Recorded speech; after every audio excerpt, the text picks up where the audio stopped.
ਇਹ ਕਿੰਨਾ ਚਿਰ ਹੋ ਗਿਆ ਬਣਾਏ ਨੂੰ? ਪਤਾ ਨਹੀਂ ਛਟੰਗਾ ਪਿਆ ਫੋਨ ਚੇਂਜ ਕੀਤੀ ਮਾਨ ਸਟੂਡੀਓ ਮੰਡੀ ਜਾਣਾ ਹੈ ਮੰਡੀ ਜਾਣਾ ਮੇਲਾ ਪਹੁੰਚੀ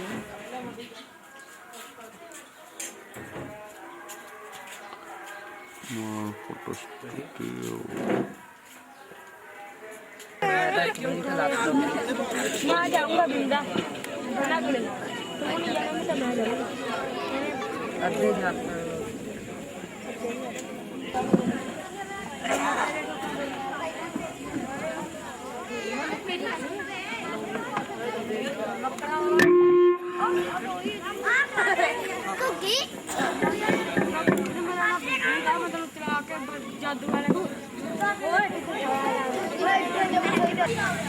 कलाकार इन्हां मुंडियां नूं उन्हां चमत्कारां दा पर्दाफाश करना भी आउंदा है। जिवें अखां ते पट्टी बन के मोटरसाइकिल चलाउणा, उबलदे सरों दे तेल च हथ पा के बिना सड़े तो बाहर कढ लेना, इन्हां मुंडियां ने भी सारा कुछ सीखिया होया कर सकते हैं, करके विखा सकते हैं तुहानूं। पर अज सब तो पहली आइटम है जिहड़ी अखां ते पट्टी बन के मोटरसाइकिल चलाउणा, ये तुहाडे सामने करन जा रहे हैं। मोटरसाइकिल दे दिओ, काफला बना लो। किहड़ा मुंडा है?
ਲੈ ਭਾਈ ਮੂਵੀ ਵਾਲੇ ਨੂੰ ਬੇਨਤੀ ਹੈ ਇਸ ਰਸਮ ਦੀ।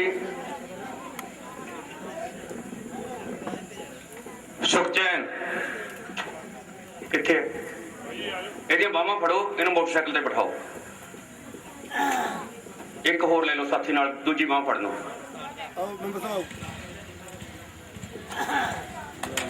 ਹੋਰ ਨਾ ਧਿਆਨ ਨਾਲ।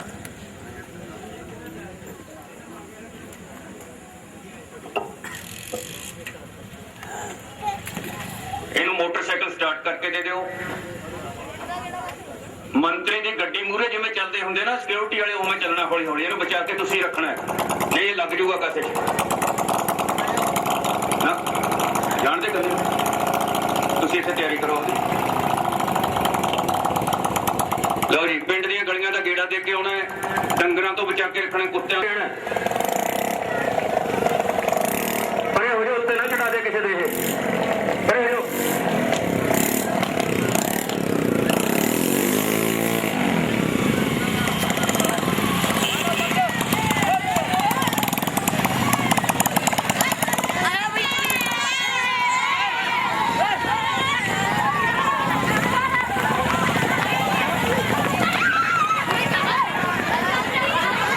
सीटां ते बैठ जाओ हुण सारे।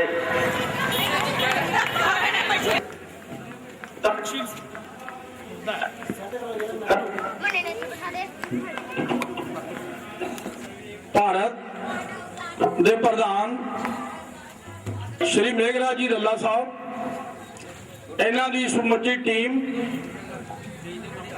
नूं पिंड दी पंचायत सरपंच साहब जी आया कहती है। सो हर साल तुहाडे पिंड दे विच जो तरकशील फंक्शन हुंदा है, ये सरदार सुखचैन सिंह जी थांदेवाला तुहाडे पिंड दे ही ਇਹ ਵਸਨੀਕ ਹੈ, ਫਰੀਦਕੋਟ ਵਿਖੇ ਰਹਿੰਦੇ ਆ, ਆਪ ਜੀ ਨੂੰ ਪਤਾ ਹੀ ਆ ਸਭ ਨੂੰ। ਇਹਨਾਂ ਦੇ 3 ਸਾਲ ਪਹਿਲਾਂ ਬੱਚੇ ਆ ਕਾਕਾ ਬਲਜੋਤ ਸਿੰਘ ਜੀ ਇਹ ਸ਼ਹੀਦ ਹੋ ਗਏ ਸਨ। ਇਹਨਾਂ ਨੇ ਪਰਨ ਕੀਤਾ ਕਿ ਅਸੀਂ ਜਿੰਨਾ ਚਿਰ ਮੈਂ ਹੈਗਾ, ਮੇਰੀ ਜਾਨ ਹੈਗੀ ਹੈ, ਤੇ ਮੈਂ ਆਪਣੇ ਬੱਚੇ ਦੀ ਜਿਹੜੀ ਹੈ ਉਹ ਯਾਦਗਾਰ ਇੱਕ ਤਰਕਸ਼ੀਲ ਮੇਲੇ ਦੇ ਨਾਲ ਮਨਾਇਆ ਕਰਾਂਗਾ। ਆਪਾਂ ਆਪਣੇ ਬੱਚਿਆਂ ਦੀ, ਮਾਂ-ਬਾਪ ਦੀ, ਆਪਣੇ ਚਲੇ ਜਾਂਦੇ ਆ ਵੱਡੇ ਵਡੇਰੇ, ਆਪਾਂ ਮਹਾਰਾਜ ਸਾਹਿਬ ਖਿਲਾ ਕੇ, ਪਾਠ ਖਿਲਵਾ ਕੇ ਉਹਨਾਂ ਦੀ ਯਾਦ ਕਰਦੇ ਆ, ਲੰਗਰ ਲਾਉਣੇ ਆ, ਬਟ ਉਹਨਾਂ ਕੁਝ ਸਾਨੂੰ ਨਸੀਬ ਨਹੀਂ ਹੁੰਦਾ ਜਿੰਨਾ ਇਸ ਅੱਜ ਜੋ ਤੁਹਾਨੂੰ ਅਸੀਂ ਸਟੇਜ ਤੇ ਵਿਖਾਵਾਂਗੇ। ਇਹ ਸ਼ਾਇਦ ਹੀ ਇਹੋ ਜਿਹਾ ਪ੍ਰੋਗਰਾਮ ਆਪਾਂ ਜ਼ਿੰਦਗੀ 'ਚ ਆਪਣੇ ਲੇਖੇ ਲੱਗਦਾ ਹੈ। ਤੇ ਤੁਸੀਂ ਇਹ ਪ੍ਰੋਗਰਾਮ ਜਿਹੜਾ ਹੈਗਾ ਇਹ ਸਰਦਾਰ ਰੱਲਾ, ਆਪਣਾ ਸ਼੍ਰੀ ਮੇਘਰਾਜ ਜੀ ਰੱਲਾ, ਇਹ ਤੁਹਾਨੂੰ ਪ੍ਰੋਗਰਾਮ ਦਿਖਾਉਣਗੇ ਤੇ ਤੁਸੀਂ ਚੁੱਪ ਦਾ ਦਾਨ ਬਖਸ਼ਣਾ ਹੈ, ਰੌਲਾ ਨਹੀਂ ਪਾਉਣਾ। ਬੱਚੋ ਤੁਸੀਂ ਆਰਾਮ ਨਾਲ ਬੈਠ ਕੇ ਦੇਖੋ। ਸੋ ਪਹਿਲਾਂ ਅਸੀਂ ਸ਼ੁਰੂਆਤ ਕਰਦੇ ਹਾਂ ਇੱਕ ਤਰਕਸ਼ੀਲ ਗੀਤ ਤੋਂ, ਉਸ ਤੋਂ ਬਾਅਦ ਅੱਗੇ ਪ੍ਰੋਗਰਾਮ ਚੱਲਦਾ ਰਹੂਗਾ। ਆਰਾਮ ਨਾਲ ਬੈਠੋ ਬੱਚੇ, ਆਰਾਮ ਨਾਲ, ਰੌਲਾ ਨਹੀਂ ਪਾਉਣਾ, ਆਪਣੇ ਸੀਟਾਂ ਤੇ ਬੈਠੋ। ਆਓ ਜੀ, ਆਪਣਾ ਗੀਤਕਾਰ ਜੀ ਦਰਸ਼ਨ ਖੋਖਰ ਤੁਹਾਨੂੰ ਇੱਕ ਤਰਕਸ਼ੀਲ ਗੀਤ ਦੇ ਨਾਲ ਆਪਾਂ ਜਿਹੜੀ ਸ਼ੁਰੂਆਤ ਕਰਦੇ ਹਾਂ, ਤੇ ਬੈਠ ਕੇ ਆਨੰਦ ਮਾਣੋ। ਤੇ ਸਭ ਤੋਂ ਪਹਿਲਾਂ ਅਸੀਂ ਪੇਸ਼ ਕਰ ਲੱਗੇ ਹਾਂ ਸ਼ੁਰੂਆਤ ਤਰਕਸ਼ੀਲ ਬੋਲੀਆਂ। ਧਣੀਆਂ ਧਣੀਆਂ ਧਣੀਆਂ ਦਸਾਂ ਤੈਨੂੰ ਢਿੱਡ ਖੋਲ ਕੇ ਸਾਡੀ ਜਾਨ ਦੇ ਹਕੀਕੀ ਬਣੀਆਂ। ਸਦਰਾਂ ਕਰੰਡ ਹੋ ਗਈਆਂ, ਉੱਤੋਂ ਪੈ ਗਈਆਂ ਪਛੋਂ ਦੀਆਂ ਕਣੀਆਂ। ਹਿੱਕਾਂ ਤੇ ਮੂੰਗਦਾ ਲਗੇ ਪਰ ਹਿੱਕਾਂ ਅਜੇ ਵੀ ਅਸੀਂ ਤਣੀਆਂ। ਸਾਡੀਆਂ ਸੋਚਾਂ ਨੇ ਕੀ ਪੀੜਾਂ ਜਣੀਆਂ, ਉਹਨਾਂ ਸੋਚਾਂ ਚੋਂ ਜਨਮ ਲੈਂਦੀਆਂ। ਪੇਸ਼ ਹੈ ਬੋਲੀਆਂ।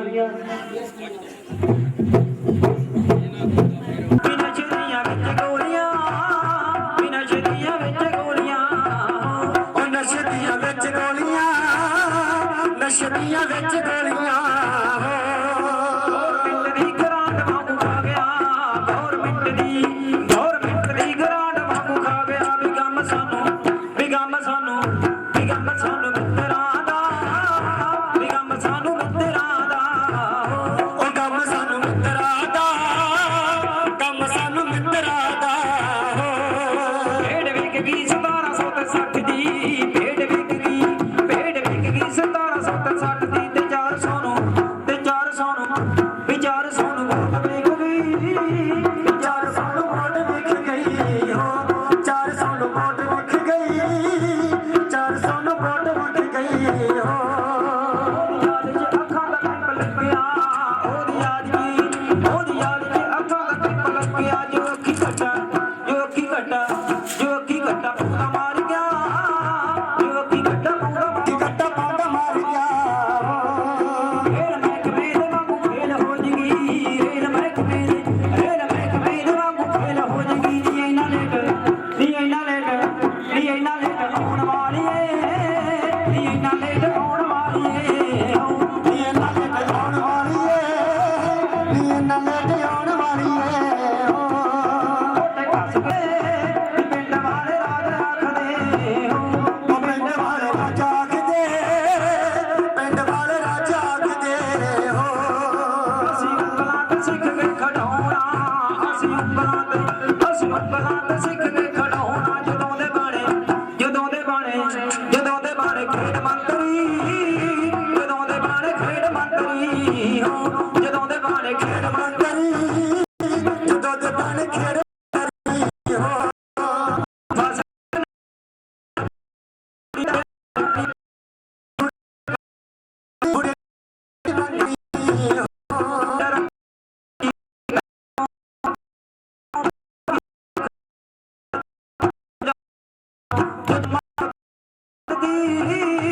ਜੰਮਣ ਤੋਂ ਪਹਿਲਾਂ ਮਾਰਦੀ ਹੋ, ਜੰਮਣ ਤੋਂ ਪਹਿਲਾਂ ਮਾਰਦੀ, ਜੰਮਣ ਤੋਂ ਪਹਿਲਾਂ ਮਾਰਦੀ ਹੋ।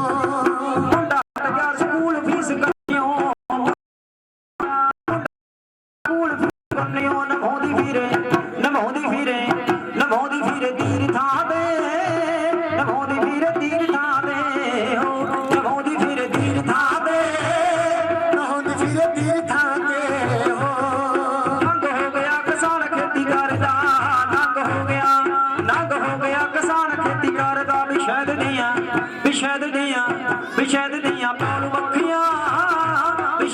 ਦੀਆਂ ਪਾਲੂ ਮੱਖੀਆਂ ਸ਼ਹਿਦ ਦੀਆਂ ਪਾਲੂ ਮੱਖੀਆਂ ਸ਼ਹਿਦ ਦੀਆਂ ਪਾਲੂ ਮੱਖੀਆਂ ਇਹ ਸੀ ਤਰਕਸ਼ੀਲ ਬੋਲਿਆ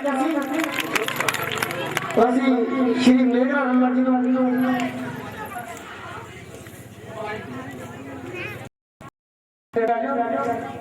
ਔਰ ਜਿਹੜੀ ਦੀ ਪੱਟੀ ਬੰਨੀ ਸੀ ਅੱਖਾਂ ਤੇ ਉਹਨੂੰ ਖੋਲ੍ਹਣ ਦੇ ਲਈ ਸਰ ਜੀ ਆਉਣਗੇ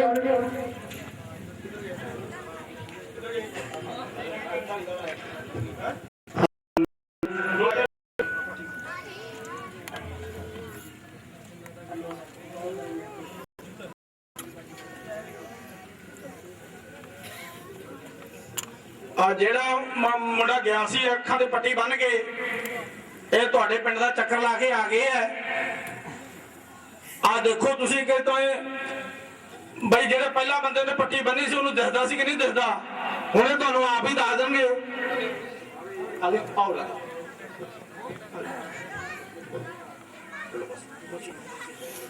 ਅੱਖਾਂ ਤੇ ਪੱਟੀ ਬੰਨ ਕੇ ਤੁਹਾਡੇ ਪਿੰਡ ਦੀਆਂ ਗਲੀਆਂ ਦਾ ਚੱਕਰ ਲਾਇਆ ਹੈ। ਤੁਹਾਡੇ ਪਿੰਡ ਦੇ ਨੌਜਵਾਨ ਤੁਹਾਡੇ ਗੁਆਂਢੀ ਪਿੰਡ ਦੇ ਗੁਰਪ੍ਰੀਤ ਸਿੰਘ ਆਸਾ ਬੁੱਟਰ ਨੇ ਉਹ ਪੱਟੀ ਤੇ ਸਾਰਾ ਕੁਝ ਚੈੱਕ ਕਰਕੇ ਤੁਹਾਨੂੰ ਦੱਸਿਆ ਸੀ ਉਹਨੂੰ ਇੱਥੇ ਸਟੇਜ ਤੇ ਕਿੰਨਾ ਕੁ ਦਿਸ ਰਿਹਾ ਸੀ ਇਹ ਵੀ ਉਹਦੀ ਅਸਲੀਅਤ ਇੱਥੇ ਸਾਹਮਣੇ ਆ ਗਈ ਸੀ।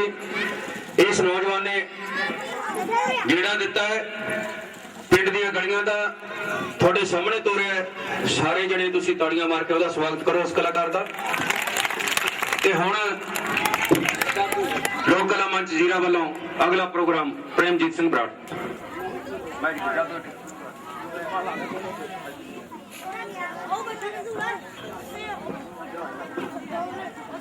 ਤਰਕਸ਼ੀਲ ਸਾਡੀ ਭਾਰਤ ਦੇ ਸਾਡੇ ਸਰਗਰਮ ਆਗੂ ਸ਼੍ਰੀ ਹਰਵਿੰਦਰ ਸਿੰਘ ਜੀ ਹਾਲੀ ਸਾਹਿਬ ਤੇ ਸਾਡੇ ਸਰਪ੍ਰਸਤ ਸਰਦਾਰ ਜਗਪਾਲ ਸਿੰਘ ਬਰਾੜ ਅਸੀਂ ਕੋਈ ਪਿੰਡ ਦੇ ਆ ਚਾਚੇ ਤਾਏ ਦੇ ਬੇਟੇ ਅਸੀਂ ਆਪਸ ਵਿੱਚ ਸਕੇ ਹੀ ਹੈ ਔਰ ਸਾਡੇ ਮੰਡੀ ਬਰੀਵਾਲਾ ਤੋਂ ਸਰਦਾਰ ਨਾਮ ਭੁੱਲ ਜਾਣਾ ਜੀ ਤੁਹਾਡਾ ਮੈਂ ਸੁਖਮੰਦਰ ਭੁਪਿੰਦਰ ਸਿੰਘ ਜੀ ਸੋ ਜਗਪਾਲ ਕੋਲੇ ਆ ਬੱਚਨ ਮੈਂ 2-4 ਮਿੰਟ ਤੁਹਾਡੇ ਨਾਲ ਗੱਲਾਂ ਕਰਦਾ ਜੀ। 1 ਮਿੰਟ ਆ ਦੇਖੋ ਸਾਡੇ ਸਮਾਜ ਦੇ ਵਿੱਚ ਕਿੰਨਾ ਗੰਦ ਪਿਆ ਹੋਇਆ ਹੁਣ ਆ ਜਿਹੜੇ ਸਾਡੇ ਬਾਬੇ ਐ ਤੇ ਸਾਨੂੰ ਇਹਨਾਂ ਨੇ ਅੰਨਾ ਕੀਤਾ ਹੋਇਆ ਸਾਰੇ ਚਾਰ ਸਪੇਰੇ ਹਾਹਾਕਾਰ ਮੱਚੀ ਹੋਈ ਹੈ। 2-4 ਬੰਦਿਆਂ ਦੀ ਮੈਂ ਤੁਹਾਨੂੰ ਉਦਾਹਰਨ ਦਿੰਦਾ ਜਿਸ ਤਰ੍ਹਾਂ ਨਿਰਮਲ ਬਾਬਾ ਤੁਸੀਂ ਟੀਵੀ ਤੇ ਦੇਖਦੇ ਹੋਵੋਗੇ ਉਹ ਇੱਕ ਪੱਠੇ ਤੇ ਇੱਟਾਂ ਠੱਪਦਾ ਹੁੰਦਾ ਸੀ ਇੱਟਾਂ ਔਰ ਉਹਨੇ ਕਿਹਾ ਵੀ ਇੱਟਾਂ ਦੇ ਨਾਲ ਪੱਠੇ ਤੇ ਕੋਈ ਗੁਜ਼ਾਰਾ ਨਹੀਂ ਹੁੰਦਾ ਤੇ ਕਿਸੇ ਤਰੀਕੇ ਨਾਲ ਕੋਈ ਬਾਬਾ ਬਣ ਜਾਈਏ। ਉਹ ਬਾਬਾ ਬਣ ਗਿਆ ਬਾਬਾ ਬਣ ਕੇ ਮੁਲਕ ਨੂੰ ਲੁੱਟਿਆ ਜਾ ਰਿਹਾ ਆਪਾਂ ਦੇਖੇ ਉਹਨੇ ਕਈ ਬੰਦੇ ਬਾਬੇ ਬਣ ਕੇ ਆਪਣੇ ਮੱਥਾ ਟਿਕਾਉਂਦੇ ਆ ਆਪਾਂ ਦੇਖਦੇ ਵੀ ਆ ਵੀ ਮੱਥਾ ਟੇਕ ਰਹੇ ਆ ਲੋਕ ਬਟ ਸਾਡੇ ਦੇਸ਼ ਦੇ ਵਿੱਚ ਇੱਕ ਅਜਿਹਾ ਬਾਬਾ ਹੈ ਜਿਹੜਾ ਮੱਥਾ ਨਹੀਂ ਟਿਕਾਉਂਦਾ। ਉਹਨੇ ਇੱਕ ਖਾਤਾ ਨੰਬਰ ਰੱਖਿਆ ਆਪਣੇ 2 ਖਾਤੇ 2 ਬੈਂਕਾਂ ਦੇ ਜਿਹੜੇ ਬੰਦੇ ਨੇ ਬਾਬੇ ਤੋਂ ਅਪਾਇੰਟਮੈਂਟ ਲੈਣੀ ਹੈ ਉਹ ਖਾਤੇ ਸਿੱਧਾ ਪੈਸਾ ਪਾ ਦੋ ਕੋਈ 200 ਪਾ ਦੇ ਕੋਈ 2000 ਪਾ ਦੇ ਕੋਈ 20000 ਪਾ ਦੇ। ਉਹ ਦੇਖੋ ਕਿਵੇਂ ਮੁਲਕ ਨੂੰ ਲੁੱਟਿਆ ਜਾ ਰਿਹਾ ਆ ਖਾਸ ਕਰਕੇ ਬੀਬੀਆਂ ਇਹਨਾਂ ਨੂੰ ਕਹਿ ਦਿੱਤਾ ਉਹ ਉੱਠ ਕੇ ਇੱਕ ਬੀਬੀ ਉਹਨੂੰ ਪੁੱਛਦੀ ਆ ਬਾਬਾ ਜੀ ਮੈਂ ਬਹੁਤ ਦੁਖੀ ਆ ਦੁਖੀ ਦਾ ਸਾਰਾ ਮੁਲਕ ਹੀ ਆ ਭਾਈ ਦੱਸ ਕੀ ਗੱਲ ਹੈ ਉਹ ਆਪਣੇ ਦੁੱਖ ਦੱਸਦੀ ਆ ਪਰ ਉਹ ਕਹਿੰਦਾ ਉਹਨੂੰ ਰਾਤ ਕੋ ਮੈਂ ਤੁਹਾਨੂੰ ਕਹਿ ਦੇ ਉਦਾਹਰਨ ਦੇਣੀ ਹੈ ਇਸ਼ਾਰਾ ਹੀ ਕਰਨਾ ਹੈ बीबी रात को सोते वक्त दूध पीते हो? हाँ जी बाबा जी दूध पीते हैं। कौन से गिलास में पीते हो? कच के गिलास में। तो ड्रामा का आज से स्टील के गिलास में पियो भला हो जाएगा। भी दुध पीना तुम जिम्मे मर्जी पी लो। ऐदा ला करके लोगों को फिर कहता है कि काला पर्स जरा लेडीज रख दी अपनी काला पर्स कहते भी बहुत वधिया हुंदा। काला पर्स वो काले पर्स ही पवा दिंदा सारे लखां लोगों के काले पर्स पवाए हुए हैं। इस करके जिहड़े बाबे आ इन्हां कोले कोई कला नहीं कोई चमत्कारी नहीं एक कढ़वांजा इन्हां कोले सारा पब्लिक नूं लुटण दा। आ हुण देखो पिछे जो हुण एक चर्चा जी है। आओ जी आओ जगपाल सिंह आजो आजो आजो आजो हाँ जी आओ जी एक मिनट ਆਪ ਆਪਣਾ ਤੁਸੀਂ ਬੈਠ ਕੇ 2 ਮਿੰਟ ਹੁਣ ਜਾਦੂ ਦੇ ਟ੍ਰਿਕ ਦੇਖੋ ਜਰਾ, ਬਾਕੀ ਗੱਲਾਂ ਬਾਤਾਂ ਵੀ ਜੀ ਚੱਲਦੀਆਂ ਰਹਿਣਗੀਆਂ। ਬਰਾੜ ਸਾਹਿਬ ਵੀ ਤੁਹਾਨੂੰ ਦੱਸਣਗੇ, ਮੈਂ ਵੀ ਤੁਹਾਨੂੰ ਦੱਸੂਗਾ ਵੀ ਕੀ ਹੋ ਰਿਹਾ। ਤਾੜੀਆਂ ਮਾਰ ਦਿਓ ਜਰਾ। ਆਓ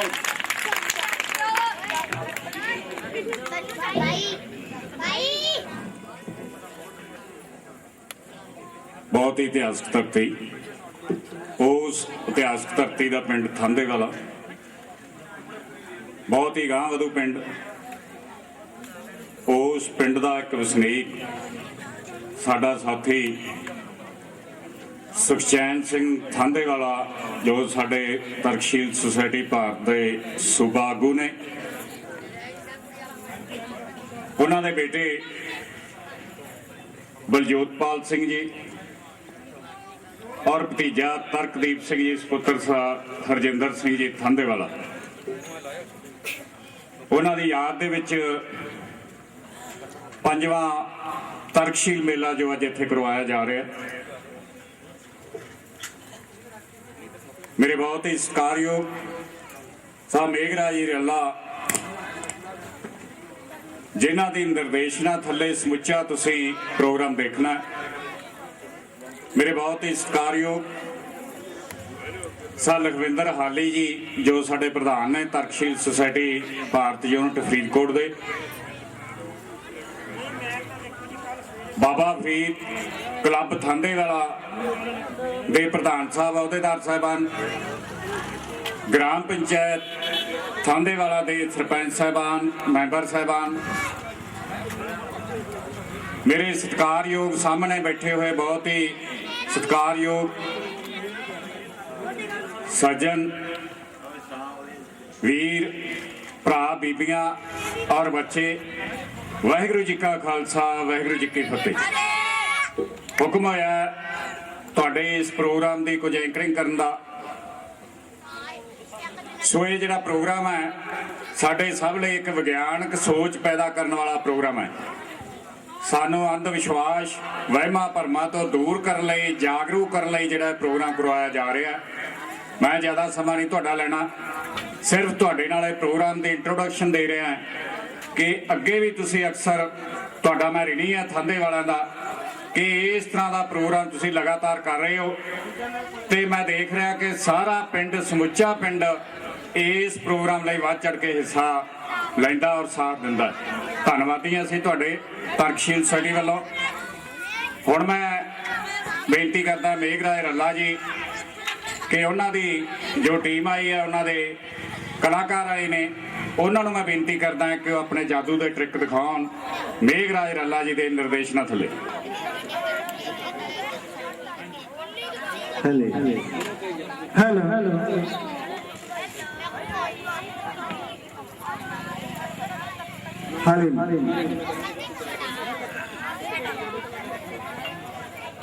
ਲਓ ਜੀ, ਪੇਸ਼ ਹੈ ਤੁਹਾਡੇ ਸਾਹਮਣੇ ਲੋਕ ਕਲਾ ਮੰਜੀਰਾ ਵੱਲੋਂ ਜਾਦੂ ਦੇ ਛੋਟੇ ਛੋਟੇ ਟ੍ਰਿਕ। ਜਾਦੂ ਜਾਦੂ ਜਾਦੂ।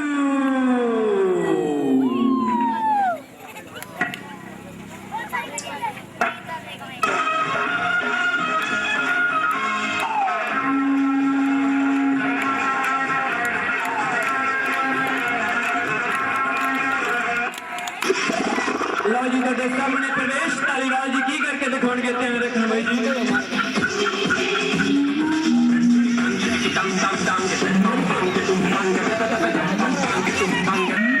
ਮੰਤਰ ਮਾਰਿਆ ਉਤਰੇ ਨੂੰ ਪਾਰੇ ਉੱਤੇ ਆਪਣਾ ਹੌਲੀ ਹੌਲੀ ਆਪਣੇ ਮਨ ਦੇ ਵਿੱਚ ਮੰਤਰ ਮਾਰਦੇ ਉਸ ਰੀਵਨ ਨੂੰ ਆਪਣੀ ਮੁੱਠੀ ਦੇ ਵਿੱਚ ਬੰਦ ਕਰਨ ਦੀ ਕੋਸ਼ਿਸ਼ ਕਰ ਰਹੇ ਨੇ। ਪ੍ਰਵੇਸ਼ ਧਾਲੀਵਾਲ ਜੀ ਨਾਲ ਸਾਥੀ ਰੋਹਿਤ ਧਾਲੀਵਾਲ ਨਾਲ ਸੰਧੂ। ਲਓ ਜੀ, ਉੱਤੇ ਆਪਣਾ ਮੰਤਰ ਮਾਰਿਆ। ਲਓ ਜੀ, ਖਾਲੀ ਹੱਥ ਦਿਖਾ। ਲਓ ਜੀ, ਜਾਦੂ ਵਾਲੀ ਛੜੀ ਚੱਕੀ ਜਾਦੂਗਰ ਸਾਹਿਬ ਨੇ। ਲਓ ਜੀ, ਆਪਣੀ ਮੁੱਠੀ ਦੇ, ਜਿਸ ਮੁੱਠੀ ਵਿੱਚ ਉਹਨਾਂ ਨੇ ਆਪਣਾ ਰੀਵਨ ਬੰਦ ਕੀਤਾ ਸੀ, ਉਸ ਮੁੱਠੀ ਤੇ ਆਪਣਾ ਮੰਤਰ ਮਾਰਦੇ ਹੋਏ ਜਾਦੂਗਰ ਸਾਹਿਬ। ਲਓ ਜੀ, ਰੀਵਨ ਬੱਚੋ ਤਾੜੀਆਂ ਮਾਰ ਦਿਓ, ਰੀਵਨ ਉੱਡ ਗਿਆ। ਦੋਵੇਂ ਹੱਥ ਖਾਲੀ ਬੱਚੋ, ਜ਼ੋਰ ਦੀ ਕਰੀ ਤਾੜੀਆਂ ਮਾਰ ਦਿਓ। ਰੀਵਨ ਬਿਲਕੁਲ ਗਾਇਬ ਹੋ ਚੁੱਕਿਆ ਹੈ। ਜਾਦੂਗਰ ਦੀ ਕਰਾਮਾਤ ਹੈ। ਅੱਗੇ ਕੀ ਕਰਕੇ ਦਿਖਾਉਣਗੇ ਸਾਡੇ ਪ੍ਰਵੇਸ਼ ਧਾਲੀਵਾਲ ਜੀ। ਲਓ ਜੀ, ਇੱਕ ਹਰੇ ਤੇ ਲਾਲ ਰੰਗ ਦਾ ਪੌਦਾ ਦਿਖਾ ਰਹੇ ਨੇ ਸਾਡੇ ਜਾਦੂਗਰ ਸਾਹਿਬ। ਕੀ करके दिखाएंगे जादूगर साहब उसनूं फुੱਟਣ ਦੀ कोशिश कर रहे हैं साडे जादूगर लो जी सकंडियां दे विच सादा ताड़ियां मार दो बच्चे फुੱਲ गया करता जादूगर साहब ने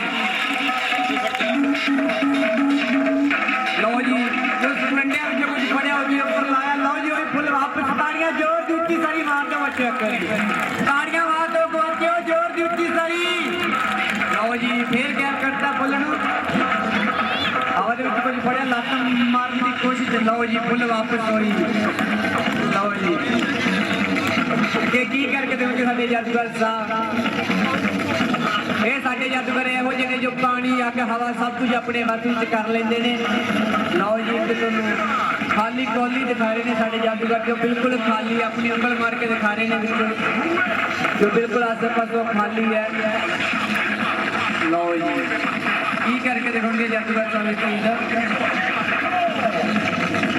लो जी गिलास चक्या इस पानी उस कोली दे विच पा रहे हैं जादूगर साहब मैं बाहर आई लो जी उसने बिल्कुल ऊपर तक पहुंचा जादूगर साहब ने अपने साथी मनोज संदीप बनाने हुए एक कागज का टुकड़ा लगाने हुए जादूगर साहब लो जी लादा कागज का टुकड़ा ये माता अपना मंत्र अपने मन के विच मंत्र मार मार के जादू लो बच्चों ताड़ियां मार दो पानी नूं अपने वस विच कर लिया है जोर दी उच्ची सारी गवाचो ताड़ी जोर दी उच्ची सारी मार दो जादूगर साहब बच्चे कह रहे हैं कि जेड़ा कागज लग गया थल्ले पानी ਇਹਦੇ ਕਰਕੇ रुकिया कागज नूं उतारो लो जी थल्लो अपना कागज उठाओ लो बच्चों पानी अपने बिल्कुल वस विच कर लिया ताड़ियां मार दो उच्ची सारी हुण ਤੁਹਾਨੂੰ ਖਾਣ ਪੀਣ ਨੂੰ ਬਹੁਤ ਕੁਝ ਮਿਲੂ ਸੰਤਰੇ ਕੇਲੇ ਐਰਾ ਵਗੈਰਾ ਜੋ ਵੀ ਬੱਚੇ ਤਾੜੀ ਮਾਰੀ ਚੱਲਿਆ ਕਰੋ ਜਿਵੇਂ ਜਾਦੂਗਰ ਸਾਹਿਬ ਹੈਗੇ ਸਾਡੇ ਇਹ ਸਾਡੇ ਜਾਦੂਗਰ ਸਾਹਿਬ ਖੁਸ਼ ਹੋ ਕੇ ਤੇ ਤੁਹਾਨੂੰ ਬਹੁਤ ਕੁਝ ਖਾਣ ਨੂੰ ਮਿਲ ਸਕਦਾ ਲਓ ਜੀ ਵਹੀ ਪਾਣੀ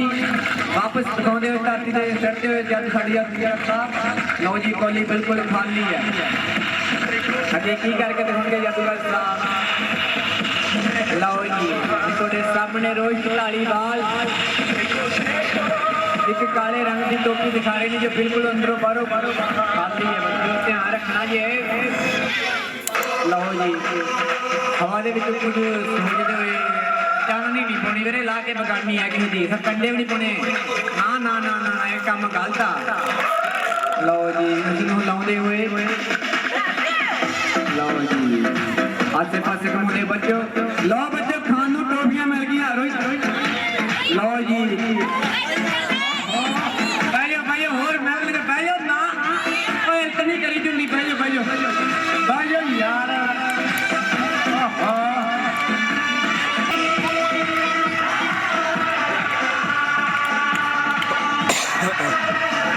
लो जी उस कागज में पानी के सड़ते हुए जादूगर साहब हाँ जी एक पानी का गिलास उस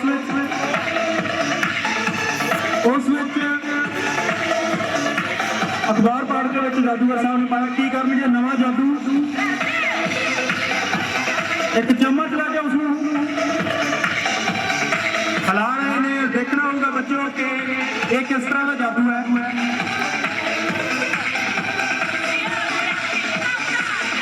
लो जी गिला अखबार का कागज अखबार का टुकड़ा अपनी मुट्ठी में बंद किया उसनों निचोड़ के दिखा रहे हैं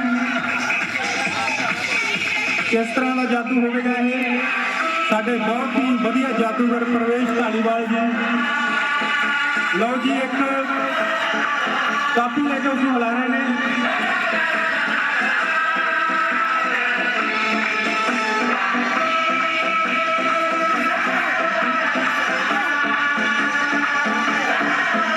लो कागज बिल्कुल सुख गया है सुखा हुआ कागज उसको टुकड़े करके दिखा रहे हैं ताड़ी लगा लो बेटे ਸਿੰਘ ਜੀ ਦੇ ਨਾਲ ਆ ਕੇ ਸੱਜੇ ਪਾਸੇ ਬੱਚਿਆਂ ਨੂੰ ਸ਼ਰਧਾ ਦੇ ਫੁੱਲ ਭੇਟ ਕਰਨ ਉਸ ਤੋਂ ਬਾਅਦ ਜਿਹੜਾ ਅਗਲਾ ਪ੍ਰੋਗਰਾਮ ਆਪਾਂ ਵਗੈਰਾ ਸ਼ੁਰੂ ਕਰ ਸਕੀਏ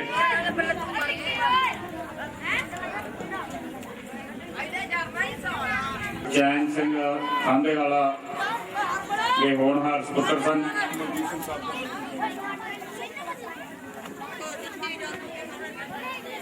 ਮਨਜੀਤ ਸਿੰਘ ਜੀ ਸਾਬਕਾ ਸਰਪੰਚ ਐਡਵੋਕੇਟ ਸਾਹਿਬ, ਉਹ ਵੀ ਮਿਹਰਬਾਨੀ ਕਰਕੇ ਆਉਣ ਦੀ ਕਿਰਪਾਲਤਾ। ਹਰਜਿੰਦਰ ਸਿੰਘ ਜੀ ਦੇ ਬੇਟੇ, ਉਹਨਾਂ ਨੂੰ ਸ਼ਰਧਾ ਦੇ ਫੁੱਲ ਭੇਟ ਕੀਤੇ ਜਾ ਰਹੇ ਨੇ।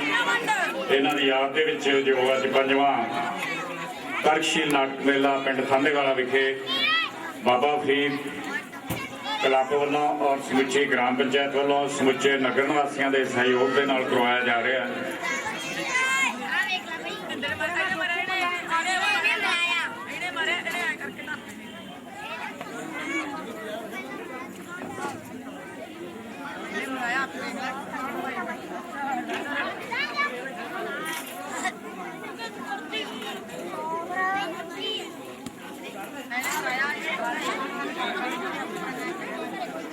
ਸੁਖਚੈਨ ਸਿੰਘ ਜੀ ਥਾਂਦੇਵਾਲਾ ਜੋ ਸਪੋਰਟਸ ਖੇਤਰ ਦੇ ਵਿੱਚ ਰੈਸਲਿੰਗ ਦੇ ਨਾਲ ਵੀ ਜੁੜੇ ਰਹੇ ਨੇ, ਹੁਣ ਇਹ ਤਰਕਸ਼ੀਲ ਮੂਵਮੈਂਟ ਦੇ ਸਾਡੇ ਸੂਬਾ ਆਗੂ ਨੇ। ਭੈਣੋ ਪਿਆਰੇ ਬੱਚਿਓ,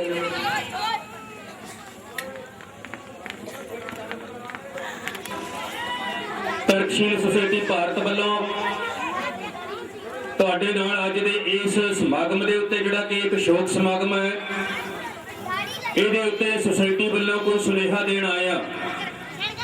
ਤਾਂ ਮੇਰੇ ਵੀਰੋ ਤੇ ਭੈਣੋ, ਪਿਆਰੇ ਬੱਚੇ, ਜਿਹੜੇ ਨਿੱਕੇ ਨਿੱਕੇ ਬੱਚੇ ਬੈਠੇ ਆ, ਉਹਨਾਂ ਨੂੰ ਮੈਂ ਬੇਨਤੀ ਕਰੂੰਗਾ ਕਿ ਜੇ ਅੱਗੇ ਬੈਠਣਾ ਤੇ ਚੁੱਪ ਕਰਕੇ ਬੈਠਣਾ ਹੈ।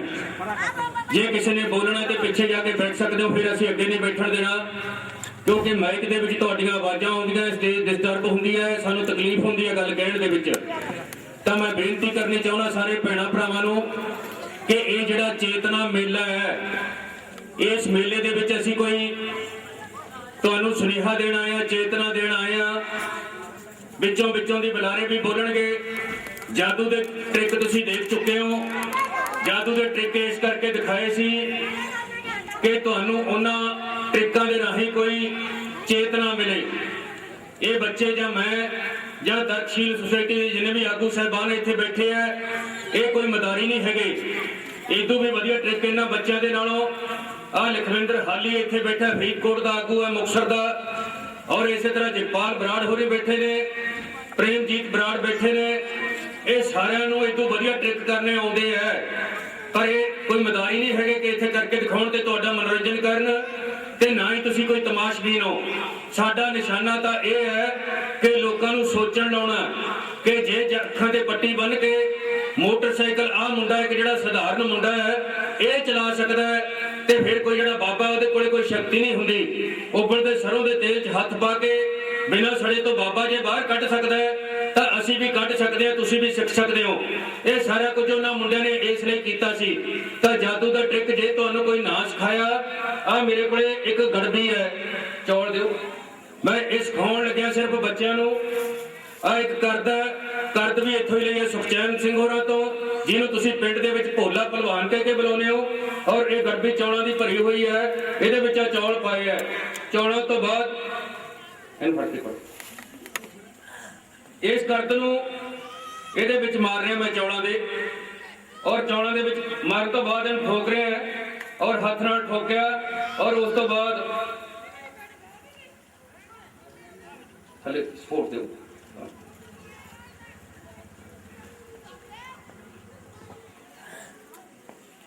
ਇਹ ਗੜਬੀ ਹੈ ਜਿਹੜੀ ਚੌਲਾਂ ਦੇ ਨਾਲ ਹੀ ਆ ਗਈ ਹੈ।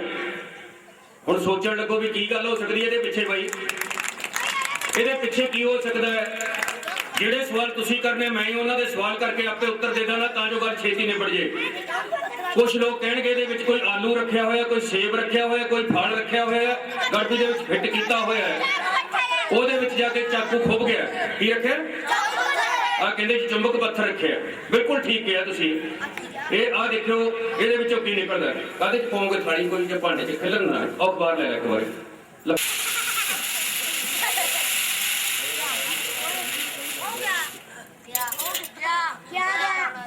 ਇਹਦੇ ਚ ਦੇਖ ਸਕਦੇ ਹੋ ਕੋਈ ਚੁੰਬਕ ਪੱਥਰ ਨਹੀਂ ਹੈਗਾ। ਫਿਰ ਹੋਇਆ ਕਿਵੇਂ? ਇਹਦੇ ਪਿੱਛੇ ਵਿਗਿਆਨ ਦਾ ਕਿਹੜਾ ਨਿਯਮ ਕੰਮ ਕਰਦਾ ਸੀ? ਆ ਲੈ ਇੱਥੇ ਚੱਕ ਕੇ। ਉਹ ਜਿਹੜੇ ਬਾਕੀ ਦੇ ਟ੍ਰਿਕ ਕਰਕੇ ਵਿਖਾਏ, ਉਹ ਵੀ ਮੈਂ ਤੁਹਾਨੂੰ ਵਿੱਚੋਂ ਦੀ ਸਿਖਾਈ ਜਾਣੇ ਆ। ਮੇਰਾ ਦੱਸਣ ਦਾ ਮਤਲਬ ਇਹ ਸੀ ਕਿ ਇਹਨਾਂ ਦੇ ਪਿੱਛੇ ਕੋਈ ਨਾ ਕੋਈ ਵਿਗਿਆਨ ਦਾ ਨਿਯਮ ਕੰਮ ਕਰਦਾ ਹੁੰਦਾ ਹੈ, ਵਿਗਿਆਨ ਦਾ ਸਿਧਾਂਤ ਕੰਮ ਕਰਦਾ ਹੁੰਦਾ ਹੈ। ਉਹ ਉਸ ਨੂੰ ਹੇਰਾ ਫੇਰੀ ਕਹਿ ਸਕਦੇ ਹੋ, ਚਲਾਕੀ ਕਹਿ ਸਕਦੇ ਹੋ। ਕੁਝ ਚਲਾਕ ਲੋਕ ਇਹ ਗੱਲਾਂ ਸਿੱਖ ਕੇ ਸਾਡੇ ਭੋਲੇ ਭਾਲੇ ਲੋਕਾਂ ਨੂੰ ਠੱਗ ਕੇ ਲੈ ਜਾਂਦੇ ਨੇ।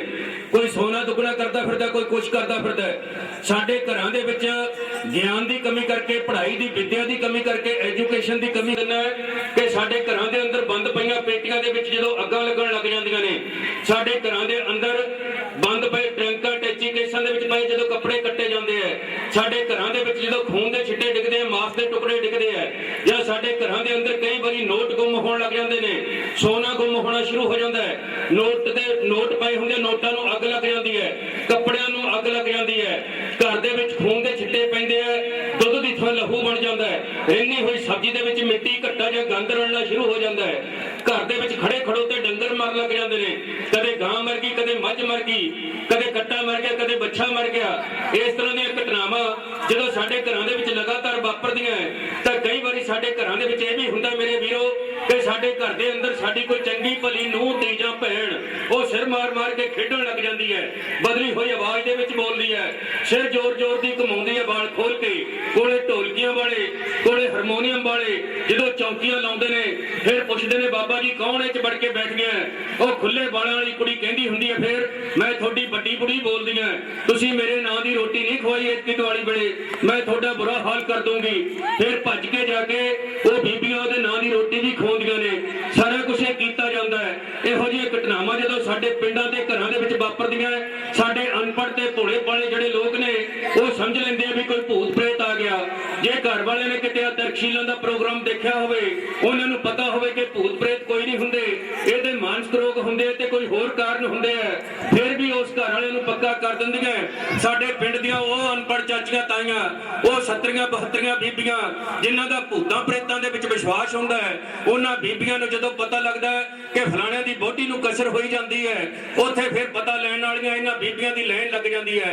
ਇਧਰੋਂ ਕੋਈ ਚਾਚੀ ਗੁਰਨਾਮੋ, ਇਧਰੋਂ ਕੋਈ ਤਾਈ ਗੁਰਦਿਆਲੋ, ਕੋਈ ਭੂਆ ਭਾਨੋ ਆ ਜਾਂਦੀ ਹੈ, ਆ ਕੇ ਫਿਰ ਕੀ ਕਹਿੰਦੀਆਂ ਹੁੰਦੀਆਂ ਇਹ ਤੁਹਾਡੀ ਬਹੂ ਦਾ ਭੂਤ ਬਣ ਗਿਆ, ਪ੍ਰੇਤ ਬਣ ਗਿਆ, ਇਹਨੂੰ ਫਲਾਣੇ ਸਾਧ ਕੋਲੇ ਲੈ ਜਾਓ। ਤੇ ਮੇਰੇ ਵੀਰੋ ਪਿੰਡ ਦੇ ਵਿੱਚ ਕੋਈ ਚੰਗਾ ਅਧਿਆਪਕ ਹੋਵੇ ਚਾਹੇ ਨਾ ਹੋਵੇ, ਡਾਕਟਰ ਹੋਵੇ ਚਾਹੇ ਨਾ ਹੋਵੇ, ਚੰਗਾ ਕੋਈ ਵਿਦਵਾਨ ਹੋਵੇ ਚਾਹੇ ਨਾ ਹੋਵੇ, ਪਿੰਡੇ ਦੇ ਸਵਾਹ ਮੜ ਕੇ ਇੱਕ ਸਾਧ ਜਾਂ ਜ਼ਰੂਰ ਬੈਠਾ ਹੁੰਦਾ ਚਿਮਟਾ ਲੈ ਕੇ, ਫਿਰ ਭੋਲੇ ਭਾਲੇ ਲੋਕ ਵਜਾਉਂਦੇ ਆ, ਸਿਰ ਹਿਲਾਉਂਦੇ ਆ, ਪੱਤਰੀਆਂ ਵੇਖਦੇ ਆ ਔਰ ਵੇਖ ਕੇ ਦੱਸ ਦਿੰਦੇ ਤੁਹਾਡੀ ਕੁੜੀ 'ਚ ਭੂਤ ਵੜ ਗਿਆ।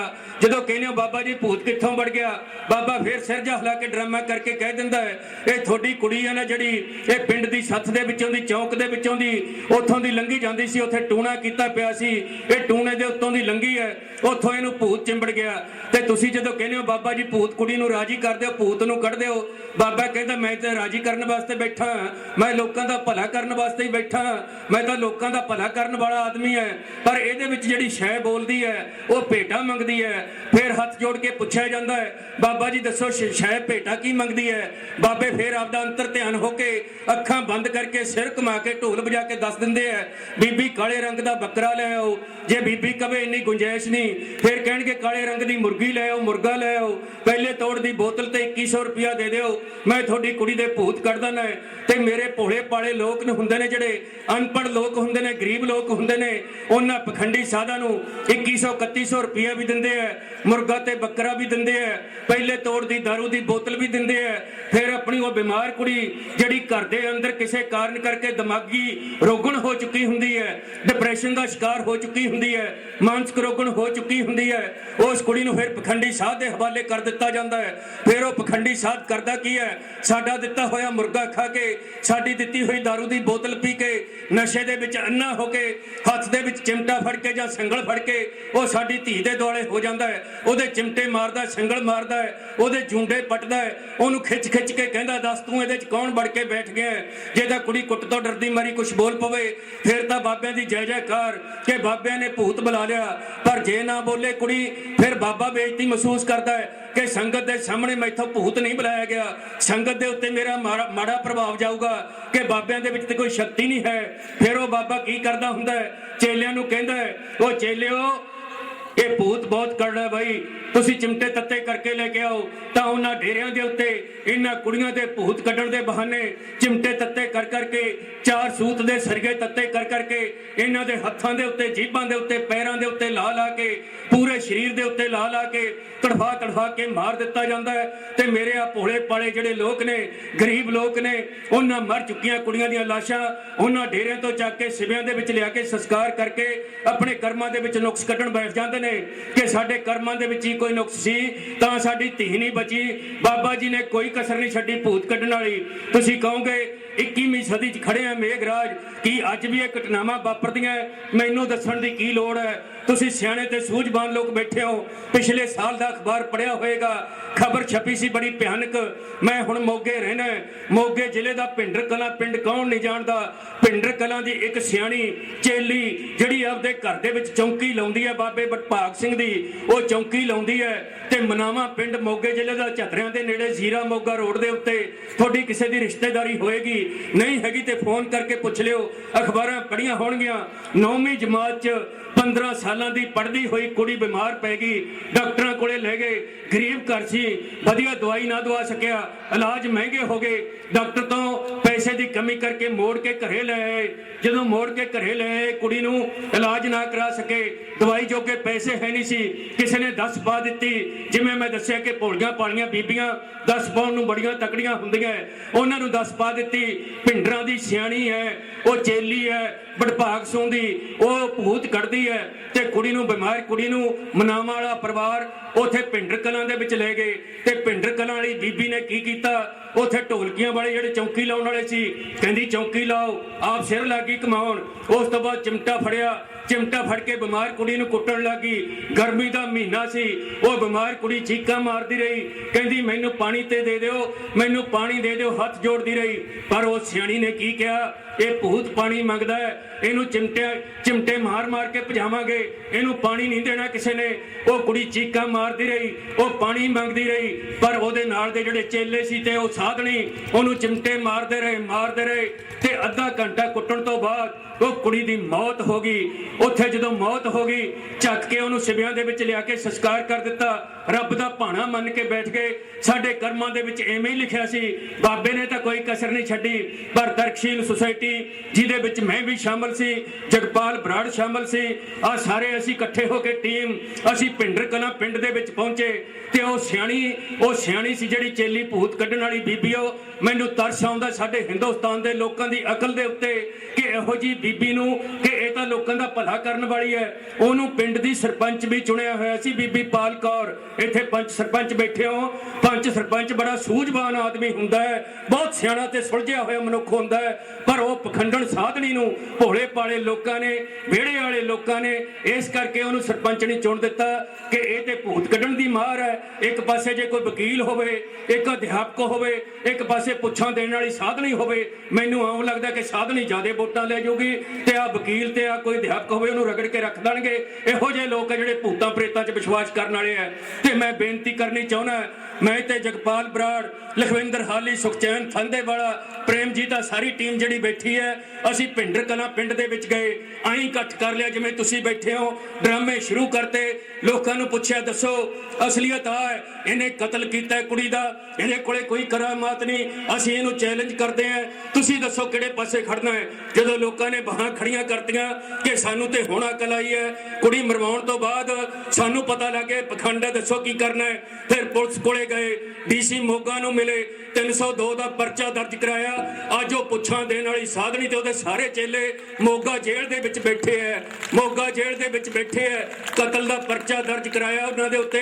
ਤੇ ਮੈਂ ਬੇਨਤੀ ਕਰਨੀ ਚਾਹੁੰਦਾ ਬੀਬੀਓ, ਜ਼ਿਆਦਾ ਨਹੀਂ ਮੈਂ ਭਾਸ਼ਣ ਦੇਣਾ ਚਾਹੁੰਦਾ, ਭਾਈ ਕਿਤੇ ਅੱਗਾਂ ਲੱਗਦੀਆਂ ਹੋਣ, ਕੱਪੜੇ ਪਾਟਦੇ ਹੋਣ, ਖੂਨ ਦੇ ਛਿੱਟੇ ਪੈਂਦੇ ਹੋਣ, ਜਾਂ ਜਿਹਨੂੰ ਤੁਸੀਂ ਭੂਤਾਂ ਪ੍ਰੇਤਾਂ ਦੇ ਕਾਰਨਾਮੇ ਸਮਝਦੇ ਹੋ, ਇਹਨਾਂ ਸਾਰੀਆਂ ਗੱਲਾਂ ਦਾ ਇਲਾਜ ਆ ਪਖੰਡੀ ਸਾਧਾਂ ਦੇ ਡੇਰਿਆਂ ਤੇ ਕਰਾਉਣ ਦੀ ਥਾਂ ਇਹਨਾਂ ਆਪਦੇ ਪੁੱਤਾਂ ਤੋਂ ਕਰਾਇਆ ਕਰੋ। ਆ ਚਾਹੇ ਸੁਖਚੈਨ ਜਿਹਨੂੰ ਤੁਸੀਂ ਭੋਲਾ ਕਹਿੰਦੇ ਹੋ, ਇਹਨੂੰ ਸਾਰਾ ਕੁਝ ਕਰਨਾ ਆਉਂਦਾ ਹੈ। ਆ ਸੁਖਚੈਨ, ਆ ਪ੍ਰੇਮਜੀਤ ਬਰਾੜ, ਮੈਂ ਜਾਂ ਨਾਂ ਲਈ ਜਾਣਾ, ਆ ਸਰਪੰਚ ਹੋਰੀ ਬੈਠੇ ਨੇ, ਆ ਜਿਹੜੇ ਸਾਰੇ ਮੇਰੀ ਟੀਮ ਬੈਠੀ ਹੈ, ਮੈਂ ਇਕੱਲੇ ਇਕੱਲੇ ਦਾ ਨਾਮ ਲਵਾਂ। ਅਸੀਂ ਤੁਹਾਡੇ ਬੱਚੇ ਆ, ਤੁਹਾਡੇ ਪੋਤਾਂ, ਤੁਹਾਡੇ ਭਰਾ ਹੈ। ਇਹ ਸਾਡੇ ਕੋਲੋਂ ਕਰਾ ਲਿਆ ਕਰੋ, ਸਾਡੇ ਕੋਲੋਂ ਰਹਿ ਲੈ ਲਿਆ ਕਰੋ, ਕੋਈ ਪੈਸਾ ਨਹੀਂ ਲੈਂਦੇ, ਮੁਫਤ ਇਹਨਾਂ ਕੇਸਾਂ ਦਾ ਇਲਾਜ ਕਰਦੇ ਆ। ਨੰਬਰ 2 ਦੇ ਉੱਤੇ ਭਰੀ ਪੰਚਾਇਤ ਦੀ ਹਾਜ਼ਰੀ ਦੇ ਵਿੱਚ ਪਿੰਡ ਥਾਂਦੇ ਵਾਲੇ ਤੋਂ ਲੈ ਕੇ ਦਿੱਲੀ ਤੱਕ, ਦਿੱਲੀ ਤੋਂ ਲੈ ਕੇ ਪੂਰੀ ਦੁਨੀਆ ਦੇ ਅੰਦਰ ਉਹਨਾਂ ਪਖੰਡੀ ਸਾਧਾਂ ਸੰਤਾਂ ਨੂੰ ਲਲਕਾਰ ਕੇ ਕਹਿੰਦੇ ਆ, ਜਿਹੜੇ ਇਹ ਕਹਿੰਦੇ ਕਿ ਭੂਤ ਪ੍ਰੇਤ ਹੁੰਦੇ ਆ, ਸਾਡੇ ਕੋਲੇ ਕੋਈ ਕਾਲਾ ਇਲਮ ਹੈ, ਸਾਡੇ ਕੋਲੇ ਕੋਈ ਗੈਬੀ ਸ਼ਕਤੀ ਹੈ, ਅਸੀਂ ਭੂਤ ਬਸ ਕੀਤੇ ਹੋਏ ਆ। ਆਓ ਸਾਡੇ ਸਾਹਮਣੇ, ਅਸੀਂ ਉਹਨਾਂ ਨੂੰ ਆ ਲੋਕਾਂ ਦੇ ਸਾਹਮਣੇ ਲਲਕਾਰ ਕੇ ਕਹਿੰਦੇ ਆ, ਚਲੋ ਮੁਕਤਸਰ ਦੀਆਂ ਕਚਹਿਰੀਆਂ 'ਚ ਅਸਟਾਮ ਦੇ ਉੱਤੇ ਤੁਹਾਡੇ ਨਾਲ ਸ਼ਰਤ ਲਾਵਾਂਗੇ। ਸਾਡੀਆਂ ਤਰਕਸ਼ੀਲਾਂ ਦੀਆਂ 23 ਸ਼ਰਤਾਂ ਨੇ, 23 ਸ਼ਰਤਾਂ ਦੇ ਵਿੱਚੋਂ ਸਾਡੀ ਕੋਈ ਇੱਕ ਸ਼ਰਤ ਪੂਰੀ ਕਰ ਦਿਓ, 5% ਗਲਤੀ ਮਾਫ ਕਰਾਂਗੇ। ਜੇ ਬਾਬਾ ਜੀ ਤੁਸੀਂ ਜਿੱਤ ਗਏ, ਜੇ ਬਾਬਾ ਜੀ ਤੁਸੀਂ ਜਿੱਤ ਗਏ, ਜੇ ਬਾਬਾ ਜੀ ਤੁਸੀਂ ਜਿੱਤ ਗਏ, ਲੋਕਾਂ ਦੇ ਭਰੇ ਇਕੱਠ ਦੇ ਵਿੱਚ ਤੁਹਾਡੇ ਚਰਨਾਂ ਦੇ ਉੱਤੇ ਪੱਗ ਰੱਖ ਕੇ ਤੁਹਾਨੂੰ ਆਪਣਾ ਗੁਰੂ ਵੀ ਮੰਨਾਂਗੇ ਤੇ 20 ਲੱਖ ਰੁਪਏ ਦਾ ਨਗਦ ਇਨਾਮ ਵੀ ਦੇਵਾਂਗੇ। ਦੁਨੀਆ ਦਾ ਜਿਹੜਾ ਮਰਜ਼ੀ ਬਾਬਾ ਜਦੋਂ ਮਰਜ਼ੀ ਜਿੱਥੇ ਮਰਜ਼ੀ ਆ ਕੇ ਸ਼ਰਤ ਲਾ ਲਵੇ, ਤੇ ਜੇ ਸ਼ਰਤ ਨਹੀਂ ਲਾਉਂਦੇ ਫੇਰ ਤਾਂ ਤੁਸੀਂ ਸਿਆਣੇ ਹੋ ਜਾਓ ਕਿ ਤੁਹਾਡੇ ਪੁੱਤ ਸੱਚੇ ਐ, ਤੁਹਾਡੇ ਪੁੱਤ ਵੋਟ ਨਹੀਂ ਮੰਗਣ ਆਏ ਤੁਹਾਡੇ ਕੋਲੋਂ। ਮੈਂ ਕਿਸੇ ਦੇ ਖਿਲਾਫ ਪ੍ਰਚਾਰ ਨਹੀਂ ਕਰਨਾ ਆ, ਮੈਂ ਸੱਚ ਦਾ ਹੋਕਾ ਦੇਣ ਆਇਆ, ਸੱਚ ਦਾ ਹੋਕਾ ਦੇਣ ਆਇਆ। ਆਪਣੀ ਪੂਰੀ ਟੀਮ ਨੂੰ ਲੈ ਕੇ, ਕਲਾਕਾਰਾਂ ਦੀ ਟੀਮ ਲੈ ਕੇ, ਕਿ ਥਾਂਦੇ ਵਾਲੇ ਪਿੰਡ ਦੀ ਕੋਈ ਬੀਬੀ, ਕੋਈ ਮੇਰਾ ਭਰਾ ਲੁੱਟਿਆ ਤੇ ਠੱਗਿਆ ਨਾ ਜਾਵੇ। ਇਸ ਕਰਕੇ ਗੱਲਾਂ ਨਾ ਕਰਦਾ ਹੋਇਆ ਜ਼ਿਆਦਾ ਇਹਨਾਂ ਬੱਚਿਆਂ ਨੂੰ ਸ਼ਰਧਾਂਜਲੀ ਭੇਂਟ ਕਰਦਾ ਹੋਇਆ ਕਿ ਇਹਨਾਂ ਦੀ ਜਿਹੜੀ ਮੌਤ ਹੋਈ ਹੈ, ਇਹਨਾਂ ਬੱਚਿਆਂ ਦੀ ਬੜੀ ਦੁਖਦਾਈ ਮੌਤ ਹੋਈ ਹੈ। ਚਾਹੇ ਉਹ ਬਲਜੋਤ ਪਾਲ ਸੀ, ਚਾਹੇ ਤਰਕਦੀਪ ਸੀ, ਇਕਲੌਤੇ ਬੇਟੇ ਸੀ ਇਸ ਬਰਾੜ ਪਰਿਵਾਰ ਦੇ, ਸੁਖਚੈਨ ਸਿੰਘ ਹੋਰਾਂ ਦੇ, ਰਾਮ ਜੀ ਹੋਰਾਂ ਦੇ। ਆ ਮਾਤਾ ਬੈਠੀ ਹੈ, ਦਾਦੀ ਮਾਂ ਬੈਠੀ ਹੈ, ਮਾਵਾਂ ਬੈਠੀਆਂ, ਇਹਨਾਂ ਨਾਲ ਕਿਹੜੇ ਸ਼ਬਦਾਂ ਦੇ ਵਿੱਚ ਮੈਂ ਦੁੱਖ ਪ੍ਰਗਟ ਕਰਾਂ। ਇਹ ਮੇਰੇ ਕੋਲੇ ਸ਼ਬਦ ਥੋੜੇ ਨੇ, ਦੁੱਖ ਵੱਡਾ ਹੈ, ਪਰ ਮੈਂ ਇੱਕ ਬੇਨਤੀ ਕਰਨੀ ਚਾਹੁੰਦਾ, ਇਸ ਪਰਿਵਾਰ ਨੂੰ ਇਹ ਸ਼ਾਬਾਸ਼ ਦੇਣੀ ਚਾਹੁੰਦਾ। ਤਰਕਸ਼ੀਲ ਸੁਸਾਇਟੀ ਦਾ ਪੰਜਾਬ ਇਕਾਈ ਦਾ ਪ੍ਰਧਾਨ ਹੋਣ ਦੇ ਨਾਤੇ ਸ਼ਾਬਾਸ਼ ਕਿਹੜੇ ਰੂਪ ਦੇ ਵਿੱਚ ਕਿ ਬੇਸ਼ੱਕ ਸੁਖਚੈਨ ਉਮਰ 'ਚ ਮੇਰੇ ਨਾਲੋਂ ਵੱਡਾ ਹੋਏਗਾ, ਮੈਂ ਉਮਰ ਦੇ ਵਿੱਚ ਛੋਟਾ ਹਾਂ, ਪਰ ਇਹਨਾਂ ਨੇ ਮੇਰੇ ਸਿਰ ਵੱਡੀ ਜ਼ਿੰਮੇਵਾਰੀ ਲਾਈ ਹੋਈ ਹੈ। ਪੂਰੇ ਪੰਜਾਬ ਦੀ ਅਗਵਾਈ ਇਹਨਾਂ ਨੇ ਮੇਰੇ ਤੇ ਵਿਸ਼ਵਾਸ ਕੀਤਾ ਹੋਇਆ। ਮੈਂ ਸ਼ਾਬਾਸ਼ ਆਗੂ ਹੋਣ ਦੇ ਨਾਤੇ ਇਹਨੂੰ ਦੇਣਾ ਚਾਹੁੰਦਾ ਕਿ ਉਹ ਕਥਾ ਤੁਸੀਂ ਸਾਰਿਆਂ ਨੇ ਸੁਣੀ ਹੋਈ ਹੈ। ਇੱਕ ਛੱਜੂ ਭਗਤ ਭਗਤੀ ਲਹਿਰ ਇੱਥੇ ਚੱਲੀ, ਇੱਕ ਗੁਰਮਤ ਲਹਿਰ ਚੱਲੀ, ਭਗਤੀ ਲਹਿਰ ਚੱਲੀ, ਕਿੰਨੀਆਂ ਲਹਿਰਾਂ ਪੰਜਾਬ ਦੀ ਧਰਤੀ ਤੇ ਚੱਲੀਆਂ। ਉਹਨਾਂ ਭਗਤਾਂ ਦੇ ਵਿੱਚ ਕਿੰਨੇ ਭਗਤ ਪੈਦਾ ਹੋਏ ਨੇ, ਬਾਬੇ ਫਰੀਦ ਵਰਗੇ ਸੂਫੀ ਕਵੀ ਹੋਏ ਨੇ, ਤੇ ਛੱਜੂ ਭਗਤ, ਕਾਨਾ ਭਗਤ ਪੈਦਾ ਹੋਇਆ। ਛੱਜੂ ਭਗਤ ਬਾਰੇ ਤੁਸੀਂ ਸਾਰਿਆਂ ਨੇ ਸੁਣਿਆ ਹੋਵੇਗਾ ਕਿ ਛੱਜੂ ਭਗਤ ਇੱਕ ਐਸਾ ਭਗਤ ਸੀ, ਉਹ ਸਮਝਦਾ ਸੀ ਕਿ ਜਿਹੜੀ ਮੌਤ ਹੁੰਦੀ ਹੈ ਇਹਨੇ ਆਉਣਾ ਹੀ ਆਉਣਾ ਹੈ, ਇਹਦੇ ਉੱਤੇ ਦੁੱਖ ਨਹੀਂ ਮਨਾਇਆ ਜਾਣਾ ਚਾਹੀਦਾ, ਇਹਦੇ ਉੱਤੇ ਦੇ ਖੁਸ਼ੀ ਮਨਾਈ ਜਾਣੀ ਚਾਹੀਦੀ ਹੈ। ਬੰਦਾ ਚਲਿਆ ਜਾਂਦਾ ਉਸ ਪ੍ਰਮਾਤਮਾ ਕੋਲੇ ਜਿਹਦੇ ਕੋਲੋਂ ਵਿਛੜ ਕੇ ਆਇਆ ਹੁੰਦਾ। ਤੇ ਕਹਿੰਦੇ ਜਦੋਂ ਵੀ ਪਿੰਡ ਦੇ ਵਿੱਚ ਕਿਸੇ ਦੇ ਘਰੇ ਮੌਤ ਹੁੰਦੀ ਸੀ, ਛੱਜੂ ਭਗਤ ਕੀ ਕਰਦਾ, ਆਪਣੇ ਗਿੱਟਿਆਂ ਦੇ ਉੱਤੇ ਝਾਂਜਰਾਂ ਬੰਨ੍ਹਦਾ, ਖੜਤਾਲਾਂ ਲੈਂਦਾ, ਆ ਖੜਕਾਉਣ ਵਾਲੀਆਂ ਉਹ ਲੈਂਦਾ, ਅਰਥੀ ਜਦੋਂ ਚੁੱਕਦੇ 4 ਬੰਦੇ, ਉਹ ਅਰਥੀ ਦੇ ਮੂਹਰੇ ਮੂਹਰੇ ਨੱਚਦਾ ਨੱਚਦਾ, ਖੜਤਾਲਾਂ ਖੜਕਾਉਂਦਾ, ਝਾਂਜਰਾਂ ਦੇ ਨਾਲ ਨੱਚਦਾ ਹੋਇਆ ਸਿਵਿਆਂ ਤੱਕ ਜਾਂਦਾ। ਜਦੋਂ ਸਿਵਿਆਂ ਤੱਕ ਜਾਂਦਾ ਤੇ ਫੇਰ ਲੋਕ ਉਹਨੂੰ ਕਹਿੰਦੇ ਚਲੋ ਭਗਤ ਹੈ, ਕੋਈ ਨਹੀਂ, ਇਹਨੂੰ ਨੱਚ ਲੈਣ ਦਿਓ। ਜਦੋਂ ਵੀ ਕਿਸੇ ਦੇ ਮੌਤ ਹੁੰਦੀ ਤਾਂ ਉਹ ਇਸ ਤਰ੍ਹਾਂ ਨੱਚਦਾ ਨੱਚਦਾ ਸਿਵਿਆਂ ਨੂੰ ਜਾਂਦਾ ਹੁੰਦਾ ਸੀ। ਪਰ ਇੱਕ ਦਿਨ ਕੀ ਹੋਇਆ ਭਾਣਾ ਕਿ ਛੱਜੂ ਭਗਤ ਦਾ ਆਪਦਾ ਬੇਟਾ, ਉਹਦੀ ਮੌਤ ਹੋ ਗਈ, ਤੁਸੀਂ ਸਾਰੇ ਜਾਣਦੇ ਹੋ। ਤੇ ਜਦੋਂ ਉਹਦੀ ਮੌਤ ਹੋ ਗਈ, ਉਸ ਮਾਂ ਦੇ ਪੁੱਤ ਨੇ ਪੈਰਾਂ ਤੇ ਝਾਂਜਰਾਂ ਤਾਂ ਉਵੇਂ ਹੀ ਬੰਨੀਆਂ ਉਸ ਭਗਤ ਨੇ, ਉਹਨੇ ਉਵੇਂ ਘੁੰਗਰੂਆਂ ਉਹ ਵੀ ਫੜੀਆਂ, ਘੁੰਗਰੂਆਂ ਨਾਲ ਖੜਕਣ ਵਾਲੀਆਂ ਖੜਤਾਲਾਂ ਜੀਆਂ ਵੀ ਫੜੀਆਂ, ਔਰ ਅਰਥੀ ਦੇ ਮੂਹਰੇ ਮੂਹਰੇ ਜਦੋਂ ਉਵੇਂ ਨੱਚਣ ਲੱਗਿਆ, ਸਿਵਿਆਂ ਵੱਲ ਨੂੰ ਤੁਰਨ ਲੱਗਿਆ। ਦੇਖਣ ਵਾਲੇ ਲੋਕਾਂ ਨੇ ਦੇਖ ਲਿਆ ਅੱਜ ਛੱਜੂ ਭਗਤ ਦੇ ਪੈਰ ਥਿੜਕ ਰਹੇ ਆ। ਜਦੋਂ ਉਹਨੂੰ ਪੁੱਛਿਆ ਭਗਤ ਜੀ ਅੱਜ ਕੀ ਗੱਲ ਹੈ, ਉਹ ਗੱਲ ਨਹੀਂ ਬਣ ਰਹੀ ਜਿਹੜੀ ਲੋਕਾਂ ਵਾਰੀ ਹੁੰਦੀ ਹੈ, ਅੱਜ ਉਹ ਤਾਲ ਨਹੀਂ ਵੱਜ ਰਿਹਾ, ਅੱਜ ਕੀ ਗੱਲ ਹੈ। ਕਹਿੰਦਾ ਅੱਜ ਮੇਰਾ ਆਪਦਾ ਪੁੱਤ ਮਰ ਗਿਆ ਨਾ, ਅੱਜ ਕਹਿੰਦਾ ਪੈਰ ਲੱਤਾਂ ਭਾਰ ਨਹੀਂ ਚੱਲਦੀਆਂ, ਇਸ ਕਰਕੇ ਉਹਦੇ ਪੈਰ ਵੀ ਥਿੜਕ ਗਏ ਸੀ ਮਿੱਤਰੋ। ਪਰ ਮੈਂ ਇੱਕ ਗੱਲ ਕਹਿਣੀ ਚਾਹੁੰਦਾ ਸੁਖਚੈਨ ਦੇ ਬਾਰੇ, ਅੱਜ ਗੱਲ ਕਹਿਣੀ ਚਾਹੁੰਦਾ ਆਪਣੀ ਵੱਡੀ ਮਾਂ ਬਾਰੇ, ਇਸ ਬੱਚੇ ਦੀ ਮਾਂ ਬਾਰੇ, ਦੂਜੀ ਮਾਂ ਬਾਰੇ, ਰਾਮ ਜੀ ਹੋਰਾਂ ਬਾਰੇ, ਕਿ ਇਹ ਉਹ ਮਾਂ ਦੇ ਪੁੱਤ ਨੇ ਇਹੋ ਜਿਹੀਆਂ ਮੌਤਾਂ ਹੋਈਆਂ ਹੋਣ ਜਦੋਂ ਜਵਾਨੀ ਦੇ ਵਿੱਚੋਂ, ਬਚਪਨ ਦੇ ਵਿੱਚੋਂ ਜਵਾਨੀ 'ਚ ਪੈਰ ਧਰਦੇ ਆ ਬੱਚੇ। ਇੱਕ ਤਰਕਦੀਪ ਨੇ ਤਾਂ ਹਲੇ ਫੁੱਲ ਵਾਂਗੂ ਖਿੜਨਾ ਸੀ, ਦੂਜੇ ਨੇ ਵੀ ਖਿੜਨਾ ਸੀ, ਉਹ 4 ਸਾਲ ਵੱਡਾ ਸੀ, ਫਰਕ ਇੰਨਾ ਸੀ। ਇਹੋ ਜਿਹੇ ਮੌਕਿਆਂ ਤੇ ਵੱਡੇ ਵੱਡੇ ਥਿੜਕ ਜਾਂਦੇ ਨੇ। ਇਹਦੇ ਤੇ ਮੈਂ ਫੁੱਲ ਵੀ ਆਪਦੇ ਹੱਥਾਂ ਦੇ ਨਾਲ ਫਰੀਦਕੋਟ ਵਾਲੀਆਂ ਨਹਿਰਾਂ 'ਚ ਤਾਰੇ ਆ, ਸਾਰਾ ਕੁਝ ਹੀ ਮੈਂ ਆਪਦੇ ਹੱਥਾਂ ਨਾਲ ਕੀਤਾ। ਮੈਂ ਥਿੜਕ ਗਿਆ ਸੀ, ਮੈਂ ਇੱਥੋਂ ਭੋਗ ਤੇ ਬੋਲਿਆ ਨਹੀਂ ਸੀ ਗਿਆ। ਇਸ ਕਰਕੇ ਮਿੱਤਰੋ, ਇਸ ਮਿੱਤਰ ਨੂੰ ਮੈਂ ਅੱਜ ਭਰੇ ਇਕੱਠ ਦੇ ਵਿੱਚ ਤੁਹਾਡੇ ਸਾਰਿਆਂ ਦੇ ਰਾਹੀਂ ਤੁਹਾਨੂੰ ਵੀ ਕਹਿਣਾ ਹੈ ਕਿ ਇਹਨੂੰ ਸ਼ਾਬਾਸ਼ ਕਹੋ ਕਿ ਤੂੰ ਆਪਦਾ ਰਾਹ ਨਹੀਂ ਛੱਡਿਆ। ਲੋਕਾਂ ਦੇ ਵਿੱਚ ਇਹਨਾਂ ਬੱਚਿਆਂ ਦੀ ਜੇ ਬਰਸੀ ਮਨਾਉਣੀ ਸ਼ੁਰੂ ਕੀਤੀ ਹੈ, ਉਹ ਵੀ ਲੋਕਾਂ ਨੂੰ ਗਿਆਨ ਦੇਣਾ, ਅਕਲ ਦੇਣਾ ਹੈ ਕਿ ਲੋਕ ਸਿਆਣੇ ਹੋ ਜਾਣ। ਇਸ ਵਾਸਤੇ ਇਹ ਬਰਸੀ ਮਨਾਈ ਹੈ ਇਸ ਮਾਂ ਦੇ ਪੁੱਤ ਨੇ। ਇਸ ਗੱਲ ਦੀ ਮੈਂ ਸ਼ਾਬਾਸ਼ ਦੇਣੀ ਚਾਹੁੰਦਾ ਸੁਖਚੈਨ ਨੂੰ ਤੇ ਇਹਦੇ ਪੂਰੇ ਪਰਿਵਾਰ ਨੂੰ ਕਿ ਇਹ ਆਮ ਬੰਦੇ ਦੇ ਹਿੱਸੇ ਨਹੀਂ ਆਉਂਦੀ ਗੱਲ। ਵੱਡੇ ਵੱਡੇ ਝੁਕ ਜਾਂਦੇ ਨੇ, ਰਾਹ ਛੱਡ ਜਾਂਦੇ ਨੇ, ਰਾਹ ਬਦਲ ਜਾਂਦੇ ਨੇ, ਪੈਰ ਥੜਕ ਜਾਂਦੇ ਨੇ। ਇਸ ਕਰਕੇ ਪਰਿਵਾਰ ਵਧਾਈ ਦਾ ਪਾਤਰ ਹੈ। ਤੇ ਇਸ ਕਰਕੇ ਮੈਂ ਮਿੱਤਰੋ ਆਖਰੀ ਗੱਲ ਕਹਿ ਕੇ ਮੈਂ ਬੈਠਣਾ ਚਾਹੁੰਦਾ ਕਿ ਸਾਡੀ ਬਾਬਿਆਂ ਨਾਲ ਕੋਈ ਦੁਸ਼ਮਣੀ ਨਹੀਂ, ਸਾਡੀ ਕੋਈ ਲੜਾਈ ਨਹੀਂ, ਕੋਈ ਨਿੱਜੀ ਲੜਾਈ ਨਹੀਂ। ਅਸੀਂ ਕੋਈ ਚੋਣ ਨਹੀਂ ਜਿੱਤਣੀ ਕਿ ਉਹ ਸਾਡੇ ਮੁਕਾਬਲੇ ਚੋਣ ਦੇ ਵਿੱਚ ਖੜੇ ਆ। ਅਸੀਂ ਵੋਟਾਂ 'ਚ ਭਾਗ ਲੈਣ ਵਾਲੇ ਬੰਦੇ ਹੀ ਨਹੀਂ ਹੈਗੇ। ਅਸੀਂ ਤੇ ਸਧਾਰਨ ਲੋਕ ਹਾਂ। ਇਸ ਕਰਕੇ ਅਸੀਂ ਤੇ ਚੌਕੀਦਾਰਾਂ ਸਮਾਜ ਦੇ। ਪਰ ਬੇਨਤੀ ਕਰਨੀ ਚਾਹੁੰਦੇ ਆ ਬੀਬੀਓ, ਤੁਹਾਡੇ ਚਰਨਾਂ 'ਚ ਬੇਨਤੀ ਹੈ ਕਿ ਸਾਧਾਂ ਦੇ ਡੇਰੇ ਜਿਹੜੇ ਚੱਲਦੇ ਆ ਉਹ ਜ਼ਿਆਦਾ ਬੀਬੀਆਂ ਦੇ ਸਿਰ ਤੇ ਚੱਲਦੇ ਆ, ਕਿਉਂਕਿ ਬੀਬੀਆਂ ਜ਼ਿਆਦਾ ਅੰਧ ਵਿਸ਼ਵਾਸੀ ਹੈ। ਮਾਫ ਕਰੋਗੀਆਂ, ਮੇਰੀ ਮਾਂ ਤੁਹਾਡੇ ਵਰਗੀ ਹੈ, ਮੇਰੀਆਂ ਭੈਣਾਂ ਤੁਹਾਡੇ ਵਰਗੀਆਂ, ਮੇਰੀ ਧੀ ਵੀ ਹੈ, ਮੇਰੀ ਪਤਨੀ ਵੀ ਹੈ। ਮੈਂ ਉਹਨਾਂ ਨੂੰ ਵੀ ਇਹੀ ਗੱਲ ਕਹਿਣਾ, ਤੁਹਾਨੂੰ ਵੀ ਕਹਿਣਾ ਕਿ ਸਾਧ ਜਿਹੜੇ ਪੜਦੇ ਆ ਇਹ ਤੁਹਾਡੇ ਸਿਰ ਤੇ ਜ਼ਿਆਦਾ ਪੜਦੇ ਆ। ਬਹੁਤ ਵਾਰੀ ਤੁਸੀਂ ਜਦੋਂ ਕਹਿੰਦੇ ਹੋ ਦੇਖ ਫਲਾਣੀਆਂ ਹਰਨਾਮਪੁਰੇ ਸੰਤਾਂ ਦੇ ਮੱਥੇ ਤੇ ਨੂਰ ਕਿੰਨਾ ਹੈ, ਭੈਣੋ ਸੰਤਾਂ ਦੇ ਮੱਥੇ ਤੇ ਨੂਰ ਇਸੇ ਕਰਕੇ ਹੁੰਦਾ ਹੈ ਕਿ ਸਾਡੇ ਘਰਾਂ ਦਾ ਦੁੱਧ, ਦਹੀਂ ਤੇ ਮੱਖਣ ਤੇ ਮਲਾਈ ਉਹ ਤੁਹਾਡੇ ਰਾਹੀਂ ਸੰਤਾਂ ਦੇ ਡੇਰਿਆਂ 'ਚ ਚਲਿਆ ਜਾਂਦਾ ਹੈ। ਸਾਧ ਖਾਂਦੇ ਆ ਮੱਖਣ, ਸਾਧ ਖਾਂਦੇ ਆ ਮਲਾਈਆਂ, ਸਾਧ ਖਾਂਦੇ ਆ ਬਦਾਮ, ਸਾਧ ਖਾਂਦੇ ਆ ਦੇਸੀ ਮੁਰਗੇ, ਸਾਧ ਪੀਂਦੇ ਆ ਬਿਸਕੀਆਂ, ਤੇ ਫਿਰ ਮੱਥੇ ਤੇ ਨੂਰ ਸਾਧ ਦੇ ਹੋਊਗਾ, ਹੋਰ ਤੁਹਾਡੇ ਘਰ ਵਾਲੇ ਦੇ ਥੋੜਾ ਹੋਊਗਾ ਜਿਹੜਾ ਵਿਚਾਰਾ ਕਰਜ਼ੇ ਦੇ ਬੋਝ ਹੇਠ ਦੱਬਿਆ ਪਿਆ। ਜਿਹੜਾ ਕਰਜ਼ੇ ਦੇ ਬੋਝ ਹੇਠ ਦੱਬਿਆ ਪਿਆ ਉਹਦੇ ਮੱਥੇ ਤੇ ਨੂਰ ਨਹੀਂ ਹੋ ਸਕਦਾ। ਜੇ ਤੁਸੀਂ ਚਾਹੁੰਦੇ ਹੋ ਕਿ ਮੱਥੇ ਤੁਸੀਂ ਕਹਿੰਦੇ ਹੋ ਇਹ ਗੱਲ ਤੂੰ ਕਿਹੜੇ ਆਧਾਰ ਤੇ ਕਹਿਣਾ? ਮੈਂ ਸੀਨੀਅਰ ਸੈਕੰਡਰੀ ਸਕੂਲ ਦਾ ਅਧਿਆਪਕ ਵੀ ਹਾਂ। ਮੈਂ 11ਵੀਂ ਤੇ 12ਵੀਂ ਵਾਲੇ ਬੱਚਿਆਂ ਨੂੰ ਪੜ੍ਹਾਉਣ ਦਾ ਕੰਮ ਕਰਦਾ ਹਾਂ। ਪਿਛਲੇ ਸਮੇਂ 'ਚ ਬਾਦਲ ਸਰਕਾਰ ਨੇ ਕਿਹਾ ਇਹਨਾਂ ਬੱਚਿਆਂ ਦਾ ਖੂਨ ਗਰੁੱਪ ਚੈੱਕ ਕਰਾਓ। ਆ ਜਿਹੜੇ ਸਰਕਾਰੀ ਸਕੂਲਾਂ 'ਚ ਪੜ੍ਹਦੇ ਇਹਨਾਂ ਦਾ ਖੂਨ ਗਰੁੱਪ ਚੈੱਕ ਕਰਾਇਆ ਗਿਆ, ਇਹਨਾਂ ਦੇ ਕਾਰਡਾਂ 'ਚ ਭਰਿਆ ਗਿਆ ਕਿਹੜੇ ਬੱਚੇ ਦਾ ਕਿਹੜਾ ਗਰੁੱਪ ਖੂਨ ਹੈ। ਮੈਂ ਆਪਦੇ ਬੱਚੇ ਨੂੰ ਕਿਹਾ ਉੱਤੇ ਇਹ ਵੀ ਚੈੱਕ ਕਰਾ ਕੇ ਲੈ ਆਇਓ ਕਿਹੜੇ ਬੱਚੇ 'ਚ ਖੂਨ ਕਿੰਨਾ ਹੈ। ਲੈਬੋਰਟਰੀ ਵਾਲੇ ਦਾ ਖਰਚਾ ਤਾਂ ਉਨਾ ਹੀ ਪੈਣਾ ਹੈ। ਤੇ ਬੱਚੇ ਜਦੋਂ ਖੂਨ ਗਰੁੱਪ ਚੈੱਕ ਕਰਾ ਕੇ ਲੈ ਕੇ ਆਏ, ਮੇਰੀ ਕਲਾਸ ਦੇ ਬੱਚੇ, ਉਹਨਾਂ ਨੇ ਲਿਆ ਕੇ ਜਦੋਂ ਮੈਨੂੰ ਕਾਰਡ ਦਿਖਾਇਆ, ਕਿਸੇ ਵੀ ਬੱਚੇ ਦੇ ਵਿੱਚ 5 ਗ੍ਰਾਮ ਤੋਂ ਵੱਧ ਖੂਨ ਹੈ ਨਹੀਂ ਸੀ। ਕਿਸੇ ਵੀ ਬੱਚੇ ਦੇ ਵਿੱਚ, ਕਿਸੇ ਮਜ਼ਦੂਰ ਦੇ ਬੱਚੇ 'ਚ, ਕਿਸੇ ਕਿਸਾਨ ਦੇ ਬੱਚੇ ਦੇ ਵਿੱਚ। ਤੇ ਸਾਥ ਜਿਹੜੇ ਨੂੰ ਮਰਜ਼ੀ ਚੈੱਕ ਕਰਕੇ ਵੇਖ ਲਓ, 18 ਗ੍ਰਾਮ ਤੋਂ ਘੱਟ ਕਿਸੇ ਸਾਥ 'ਚ ਖੂਨ ਨਹੀਂ ਹੈਗਾ। ਭਰੇ ਪਏ ਆ ਉਹ। ਤੇ ਫੇਰ ਤਾਂ ਮੱਥੇ ਤੇ ਨੂਰ ਦੀ ਗੱਲ ਕਿਵੇਂ ਸੁਧਰੂਗੀ? ਇਹਨਾਂ ਦੇ ਮੱਥੇ ਤੇ ਨੂਰ ਕਿਵੇਂ? ਉਹ ਦੇਖ ਲਓ ਕਿਸੇ ਦੇ ਮੂੰਹ ਤੇ ਰੌਣਕ ਹੈਗੀ, ਜਿਹੜੇ ਮੇਰੇ ਮੂਹਰੇ ਬੈਠੇ ਆ, ਇਹਨਾਂ ਦੀਆਂ ਸ਼ਕਲਾਂ, ਇਹਨਾਂ ਦੇ ਦੰਦ ਪੀਲੇ ਆ, ਬਾਲਾਂ ਨੂੰ ਤੇਲ ਨਹੀਂ ਲੱਗਿਆ ਹੋਇਆ। ਜੰਡ ਇੱਥੇ ਤੁਹਾਡੇ ਪਿੰਡ ਦਾ ਜੰਡ ਤੇਲ ਨਾਲ ਗੱਚ ਕੀਤਾ ਪਿਆ। ਜੰਡ ਜੜਾਂ 'ਚ ਤੇਲ ਦੇ ਦੇ ਕੇ ਜੰਡ ਦੀ ਤਾਂ ਐਸੀ ਤੈਸੀ ਫੇਰੀ ਪਈ ਹੈ। ਉਹ ਜੇ ਤੁਸੀਂ ਜੰਡ ਨੂੰ ਤੇਲ ਚੜਾਉਣਾ ਇਹਨਾਂ ਦੇ ਆ ਗਰੀਬ ਵਿਹੜੇ ਵਾਲਿਆਂ ਦੇ ਦਿਆ ਕਰੋ, ਜਾ ਕੇ ਬੱਚਿਆਂ ਦੇ ਸਿਰ ਤੇ ਝੱਸ ਦਿਓ, ਇਹ ਤੁਹਾਡਾ ਕੋਈ ਕੰਮ ਵੀ ਕਰ ਦੇਣਗੇ, ਇਹ ਨਾਲ ਤੁਹਾਡਾ ਭਲਾ ਕਰ ਦੇਣਗੇ। ਕੋਈ ਜੰਡ ਨੂੰ ਨਾ ਜੜਾਂ 'ਚ ਤੇਲ ਦਿਆ ਕਰੋ, ਜੰਡ ਦਾ ਬੇੜਾ ਗਰਕ ਨਾ ਕਰੋ। ਤੇ ਮੈਂ ਬੇਨਤੀ ਕਰਨੀ ਚਾਹੁੰਦਾ, ਗੱਲਾਂ ਬਹੁਤ ਕਹੀਆਂ ਜਾ ਸਕਦੀਆਂ ਨੇ, ਮੈਂ ਬੇਨਤੀ ਕਰਨੀ ਚਾਹੁੰਦਾ ਆ ਹੁਣ ਤੁਸੀਂ ਪਿੱਛੇ ਜੇ ਤੁਸੀਂ ਕਹੋਗੇ ਕਿਉਂ ਇੰਨਾ ਬਾਬਿਆਂ, ਜੇ ਬਾਬਿਆਂ 'ਚ ਸ਼ਕਤੀ ਹੁੰਦੀ ਨਾ, ਮੈਨੂੰ 30 ਸਾਲ ਹੋ ਗਏ ਭੈਣੇ, 30 ਸਾਲ ਹੋ ਗਏ ਇਹਨਾਂ ਦੇ ਵਿਰੁੱਧ ਬੋਲਦੇ ਨੂੰ। ਮੇਰੀ ਤਾਂ ਲੱਤ ਤੋੜ ਨਹੀਂ ਸਕਿਆ ਅੱਜ ਤੱਕ।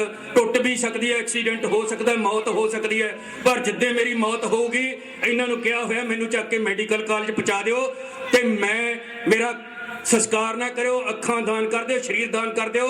ਤੇ ਬਲਜੋਤ ਦੇ ਮਰਨ ਤੋਂ ਬਾਅਦ ਵੀ ਸੁਖਚੈਨ ਨੇ ਇਹੀ ਫੈਸਲਾ ਕੀਤਾ ਸੀ, ਮੈਡੀਕਲ ਕਾਲਜ ਵਾਲਿਆਂ ਨੂੰ ਕਿਹਾ ਸੀ ਇਹਦੀ ਬਾਡੀ ਲੈ ਲਓ, ਇਹਦੇ ਕੋਈ ਖੋਜ ਕਰ ਲਓ, ਅਸੀਂ ਇਹਨੂੰ ਸਾੜ ਕੇ ਕੀ ਕਰਾਂਗੇ, ਅਸੀਂ ਸੰਸਕਾਰ ਨਹੀਂ ਕਰਨਾ ਚਾਹੁੰਦੇ, ਅੱਖਾਂ ਦਾਨ ਕਰ ਦੇਵਾਂਗੇ, ਸਾਰਾ ਕੁਝ ਕੀਤਾ ਸੀ। ਸਾਡੀ ਤੇ ਸੋਚ ਇਹ ਹੈ। ਫਿਰ ਤੁਸੀਂ ਕਹੋਗੇ ਬਾਬਿਆਂ ਬਾਰੇ ਸੁਣਿਆ ਨਹੀਂ? ਮੈਂ ਇੱਥੇ ਜੇ ਨਾਂ ਲੈ ਕੇ ਕਹਾਂ ਹੁਣ ਕੋਈ ਇੱਥੋਂ ਉੱਠ ਕੇ ਮੈਨੂੰ ਕੁੱਟਣ ਪੈ ਜਾਊਗਾ ਉਹਦੀ ਨਾਲ ਦੀ ਨਾਲ, ਤੂੰ ਫਲਾਣੇ ਸਾਡੇ ਵਾਲੇ ਬਾਬੇ ਬਾਰੇ ਕਿਵੇਂ ਕਹਿਣਾ? ਉਹ ਤਾਂ ਹੈ ਨਹੀਂ ਇਹੋ ਜਿਹਾ। ਭਾਈ ਮੈਂ ਸਾਰਿਆਂ ਬਾਰੇ ਕੁਝ ਨਹੀਂ ਕਹਿੰਦਾ, ਤੁਹਾਨੂੰ ਜ਼ਿਆਦਾ ਪਤਾ, ਤੁਸੀਂ ਜ਼ਿਆਦਾ ਸਿਆਣੇ ਹੋ। ਪਰ ਆ 2 ਬਾਬਿਆਂ ਦੀ ਤਾਂ ਤਾਜ਼ੀ ਗੱਲ ਤੁਸੀਂ ਸੁਣ ਕੇ ਹਟਿਓ। ਇੱਕ ਤਾਂ ਭੈਣੇ ਬਾਪੂ ਜੀ ਨੇ, ਜਿਨ੍ਹਾਂ ਨੂੰ ਬਾਪੂ ਜੀ ਕਹਿੰਦੇ, ਬਾਪੂ ਆਸਾਰਾਮ, ਟੀਵੀ ਤੇ ਸੁਣਿਆ ਨਾ ਸਾਰਾ ਕੁਝ। 16 ਸਾਲ ਦੀ ਕੁੜੀ, ਬਾਪੂ ਜੀ 80 ਸਾਲ ਦੇ ਨੇ, ਕੁੜੀ 16 ਸਾਲ ਦੀ ਨੂੰ ਇੱਜ਼ਤ ਲੁੱਟ ਲਈ। ਪਿਓ ਪੁੱਤ ਕੁੱਤੇ ਸਿਰੇ ਦੇ ਕਮੀਨੇ, ਜੁੱਤੀਆਂ ਦੇ ਯਾਰ, ਜੇਲ੍ਹ 'ਚ ਬੰਦ ਕੀਤੇ ਹੋਏ ਆ। ਸਾਨੂੰ ਤਾਂ ਕਾਨੂੰਨ ਆਗਿਆ ਨਹੀਂ ਦਿੰਦਾ। ਜੇ ਕੋਈ ਕਾਨੂੰਨ ਦੀ ਧਾਰਾ, ਵਕੀਲ ਸਾਹਿਬ ਸਾਨੂੰ ਦੱਸ ਸਕਦੇ ਕਾਨੂੰਨ ਦੀ ਧਾਰਾ ਕੋਈ ਹੋਵੇ ਤਾਂ ਉਹਨਾਂ ਨੂੰ ਜੇਲ੍ਹਾਂ 'ਚ ਬੰਦ ਨਹੀਂ ਕਰਨਾ ਚਾਹੀਦਾ। ਆਸਾਰਾਮ ਵਰਗੇ ਨੂੰ ਜੇ 80 ਸਾਲ ਦਾ ਸਾਧ 16 ਸਾਲ ਦੀ ਕੁੜੀ ਨੂੰ ਇੱਜ਼ਤ ਲੁੱਟਦਾ ਹੈ, ਉਹਨੂੰ ਧਰਮ ਦੇ ਝਾਂਸੇ 'ਚ ਲਿਆ ਕੇ ਕਿ ਤੂੰ ਮੇਰੀ ਚੇਲੀ ਹੈ, ਤੈਨੂੰ ਕੱਲੀ ਨੂੰ ਉੱਥੇ ਜਾ ਕੇ ਮੈਂ ਨਾਮਦਾਨ ਦੇਵਾਂਗਾ, ਤੇ ਨਾਮਦਾਨ ਜਿਹੜਾ ਦਿੱਤਾ ਉਹ ਤੁਹਾਡੇ ਸਾਰਿਆਂ ਦੇ ਸਾਹਮਣੇ ਕਿ 16 ਸਾਲ ਦੀ ਬੱਚੀ ਦੀ ਉਹ ਇੱਜ਼ਤ ਨੂੰ ਪੈ ਗਿਆ, ਉਹਦੀ ਇੱਜ਼ਤ ਲੁੱਟ ਲਈ ਦੋਨਾਂ ਪਿਓ ਪੁੱਤਾਂ ਨੇ। ਇਹ ਕੁੱਤੇ ਕੰਮ ਕਰਦੇ ਰਹੇ। ਜੇ ਕੋਈ ਕਾਨੂੰਨ ਦੀ ਧਾਰਾ ਆਗਿਆ ਦਿੰਦੀ ਹੋਵੇ, ਇੱਥੇ ਸੱਥ ਦੇ ਵਿੱਚ ਖੜਾ ਕਰਕੇ ਦੋਨੇ ਪਿਓ ਪੁੱਤਾਂ ਦੇ ਉੱਤੇ ਮਿੱਟੀ ਦਾ ਤੇਲ ਪਾ ਕੇ ਅੱਗ ਲਾ ਦੇਣੀ ਚਾਹੀਦੀ ਹੈ, ਉਹਨਾਂ ਨੂੰ ਦੱਬ ਦੇਣਾ, ਧਰਤੀ 'ਚ ਜਿਉਂਦਿਆਂ ਨੂੰ ਦੱਬ ਦੇਣਾ ਚਾਹੀਦਾ। ਇਹੋ ਜਿਹਾ ਕੰਮ ਹੋਣਾ ਚਾਹੀਦਾ। ਇਹ ਤਾਂ ਇੰਨੇ ਮਾੜੇ ਬੰਦੇ ਐ, ਇਹ ਇੰਨੇ ਮਾੜੇ ਬੰਦੇ ਐ। ਹੁਣ ਮੈਂ ਇੱਥੇ ਖੜੋ ਕੇ ਮੈਂ ਸੁੱਕੀ ਰੋਟੀ ਖਾਣਾ, ਮੈਂ ਸੁੱਕੀ ਰੋਟੀ ਖਾਣਾ, ਤੁਹਾਡੇ ਘਰਾਂ ਵਾਲੇ ਤੁਹਾਡੇ ਪੁੱਤ ਸਾਰੇ ਸੁੱਕੀ ਰੋਟੀ ਖਾਂਦੇ। ਪੁੱਤਾਂ ਨੂੰ ਤਾਂ ਸਮਝਾ ਕੇ ਰੱਖਦੇ ਆ, ਪੁੱਤ ਬਗਾਨੇ ਦੀ ਧੀ ਨੂੰ ਧੀ ਸਮਝੀਦਾ ਹੁੰਦਾ, ਪੁੱਠੀ ਸਿੱਧੀ ਨਿਗਾਹ ਨਹੀਂ ਝਾਕੀਦੀ ਹੁੰਦੀ। ਤੇ ਜਿਹੜੇ ਮਲਾਈਆਂ ਖਾਂਦੇ ਆ, ਬਦਾਮ ਖਾਂਦੇ ਆ, ਮੁਰਗੇ ਖਾਂਦੇ ਆ, ਤੇ ਉਹ ਮਾੜੀ ਨਿਗਾਹ ਝਾਕਣਗੇ ਨਹੀਂ। ਉਹਨਾਂ ਦੇ ਇੰਨੀ ਖੁਰਾਕ ਹਜ਼ਮ ਕਿਵੇਂ ਹੋਊਗੀ? ਉਹਨਾਂ ਨੇ ਕਿਤੇ ਕੁੱਤਾ ਕੰਮ ਹੀ ਕਰਨਾ ਜਾ ਕੇ। ਇਸ ਕਰਕੇ ਬੇਨਤੀ ਕਰਨੀ ਚਾਹੁੰਦੇ ਆ, ਇਹ ਸਮਝ ਬਣਾਓ ਆਪਦੀ। ਆ ਦੂਜਾ ਸਾਧ ਇੱਕ ਹੋਰ ਮੈਂ ਜੇ ਨਾ ਲਿਆ ਤੇ ਫਿਰ ਮੈਨੂੰ ਤਕਲੀਫ ਤੇ ਹੁੰਦੀ ਹੈ, ਮੈਨੂੰ ਮਾਫ ਕਰਿਓ। ਆ ਕਿੱਦਣ ਦਾ ਬਰਫ਼ ਚਲਾਇਆ ਪਿਆ ਉੱਥੇ ਨੂਰ ਮਹਿਲ, ਕਹਿੰਦੇ ਸੰਸਕਾਰ ਹੀ ਨਹੀਂ ਕਰਨਾ, ਬਰਫ਼ ਚਲਾ ਰੱਖਿਆ, ਉਹਨੂੰ ਬਕਸੇ ਚਲਾ ਰੱਖਿਆ, ਕਹਿੰਦੇ ਜਿਉਂਦਾ ਹੈ। ਸਰਕਾਰ ਮੰਨ ਗਈ, ਡਾਕਟਰ ਮੰਨ ਗਏ, ਪੁਲਿਸ ਮੰਨ ਗਈ, ਚੇਲੇ ਨਹੀਂ ਮੰਨਦੇ ਕਿਉਂਕਿ ਦੁਕਾਨਦਾਰੀ ਬੰਦ ਹੁੰਦੀ ਹੈ। ਆਹ ਕੁਛ ਹੋਈ ਜਾਂਦਾ। ਲਾਸ਼ਾਂ ਨੂੰ ਪੂਜੀ ਜਾਂਦੇ ਆ ਲੋਕ ਤੇ ਜਿਉਂਦਿਆਂ ਨੂੰ ਸਾੜੀ ਜਾਂਦੇ ਆ। ਕਿਸਾਨ ਕਦੇ ਉਧਰ ਮਾਰਤਾ ਗੋਲੀ ਨਾਲ, ਕਦੇ ਉਧਰ ਮਾਰਤਾ, ਕਦੇ ਮਜ਼ਦੂਰ ਮਾਰਤਾ।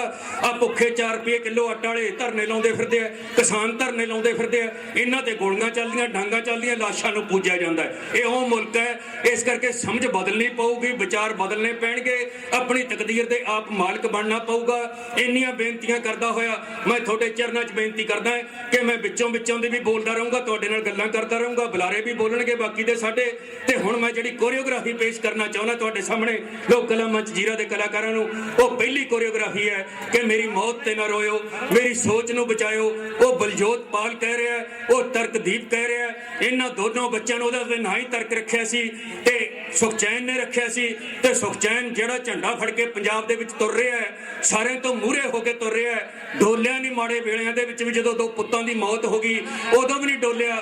ਤੇ ਅੱਜ ਉਹਨਾਂ ਬੱਚਿਆਂ ਵੱਲੋਂ, ਇਹ ਬੱਚੇ ਵੀ ਇਸੇ ਸੋਚ ਦੇ ਬਣਨੇ ਸੀ, ਸਾਨੂੰ ਪਤਾ ਹੈ ਇਸ ਗੱਲ ਦਾ। ਬਲਜੋਤ ਦੇ ਵਿਚਾਰ ਤੇ ਬਣ ਚੁੱਕੇ ਸੀ, ਮੈਂ ਉਹਨੂੰ ਮਿਲਦਾ ਰਹਿੰਦਾ ਸੀਗਾ ਔਰ ਮੇਰੇ ਤੋਂ ਵੀ ਉਹ ਬਹੁਤ ਪ੍ਰਭਾਵਿਤ ਸੀਗਾ।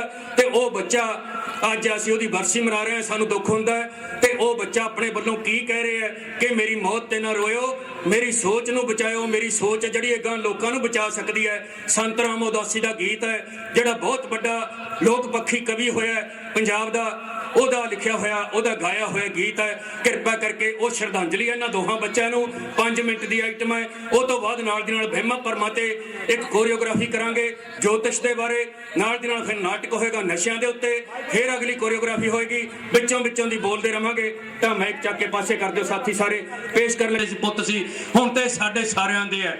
ਇਹੋ ਜਿਹੇ ਪ੍ਰੋਗਰਾਮਾਂ ਨੂੰ ਵੱਧ ਚੜ ਕੇ ਰਲ ਕੇ ਸਾਥ ਦਿਆ ਕਰੋ, ਸਹਿਯੋਗ ਦਿਆ ਕਰੋ, ਤਾਂ ਜੋ ਲੋਕਾਂ ਦੇ ਵਿੱਚ ਗਿਆਨ ਇਹ ਚਾਨਣ ਜਾਂਦਾ ਰਵੇ ਕਿਸੇ ਨਾ ਕਿਸੇ ਬਹਾਨੇ।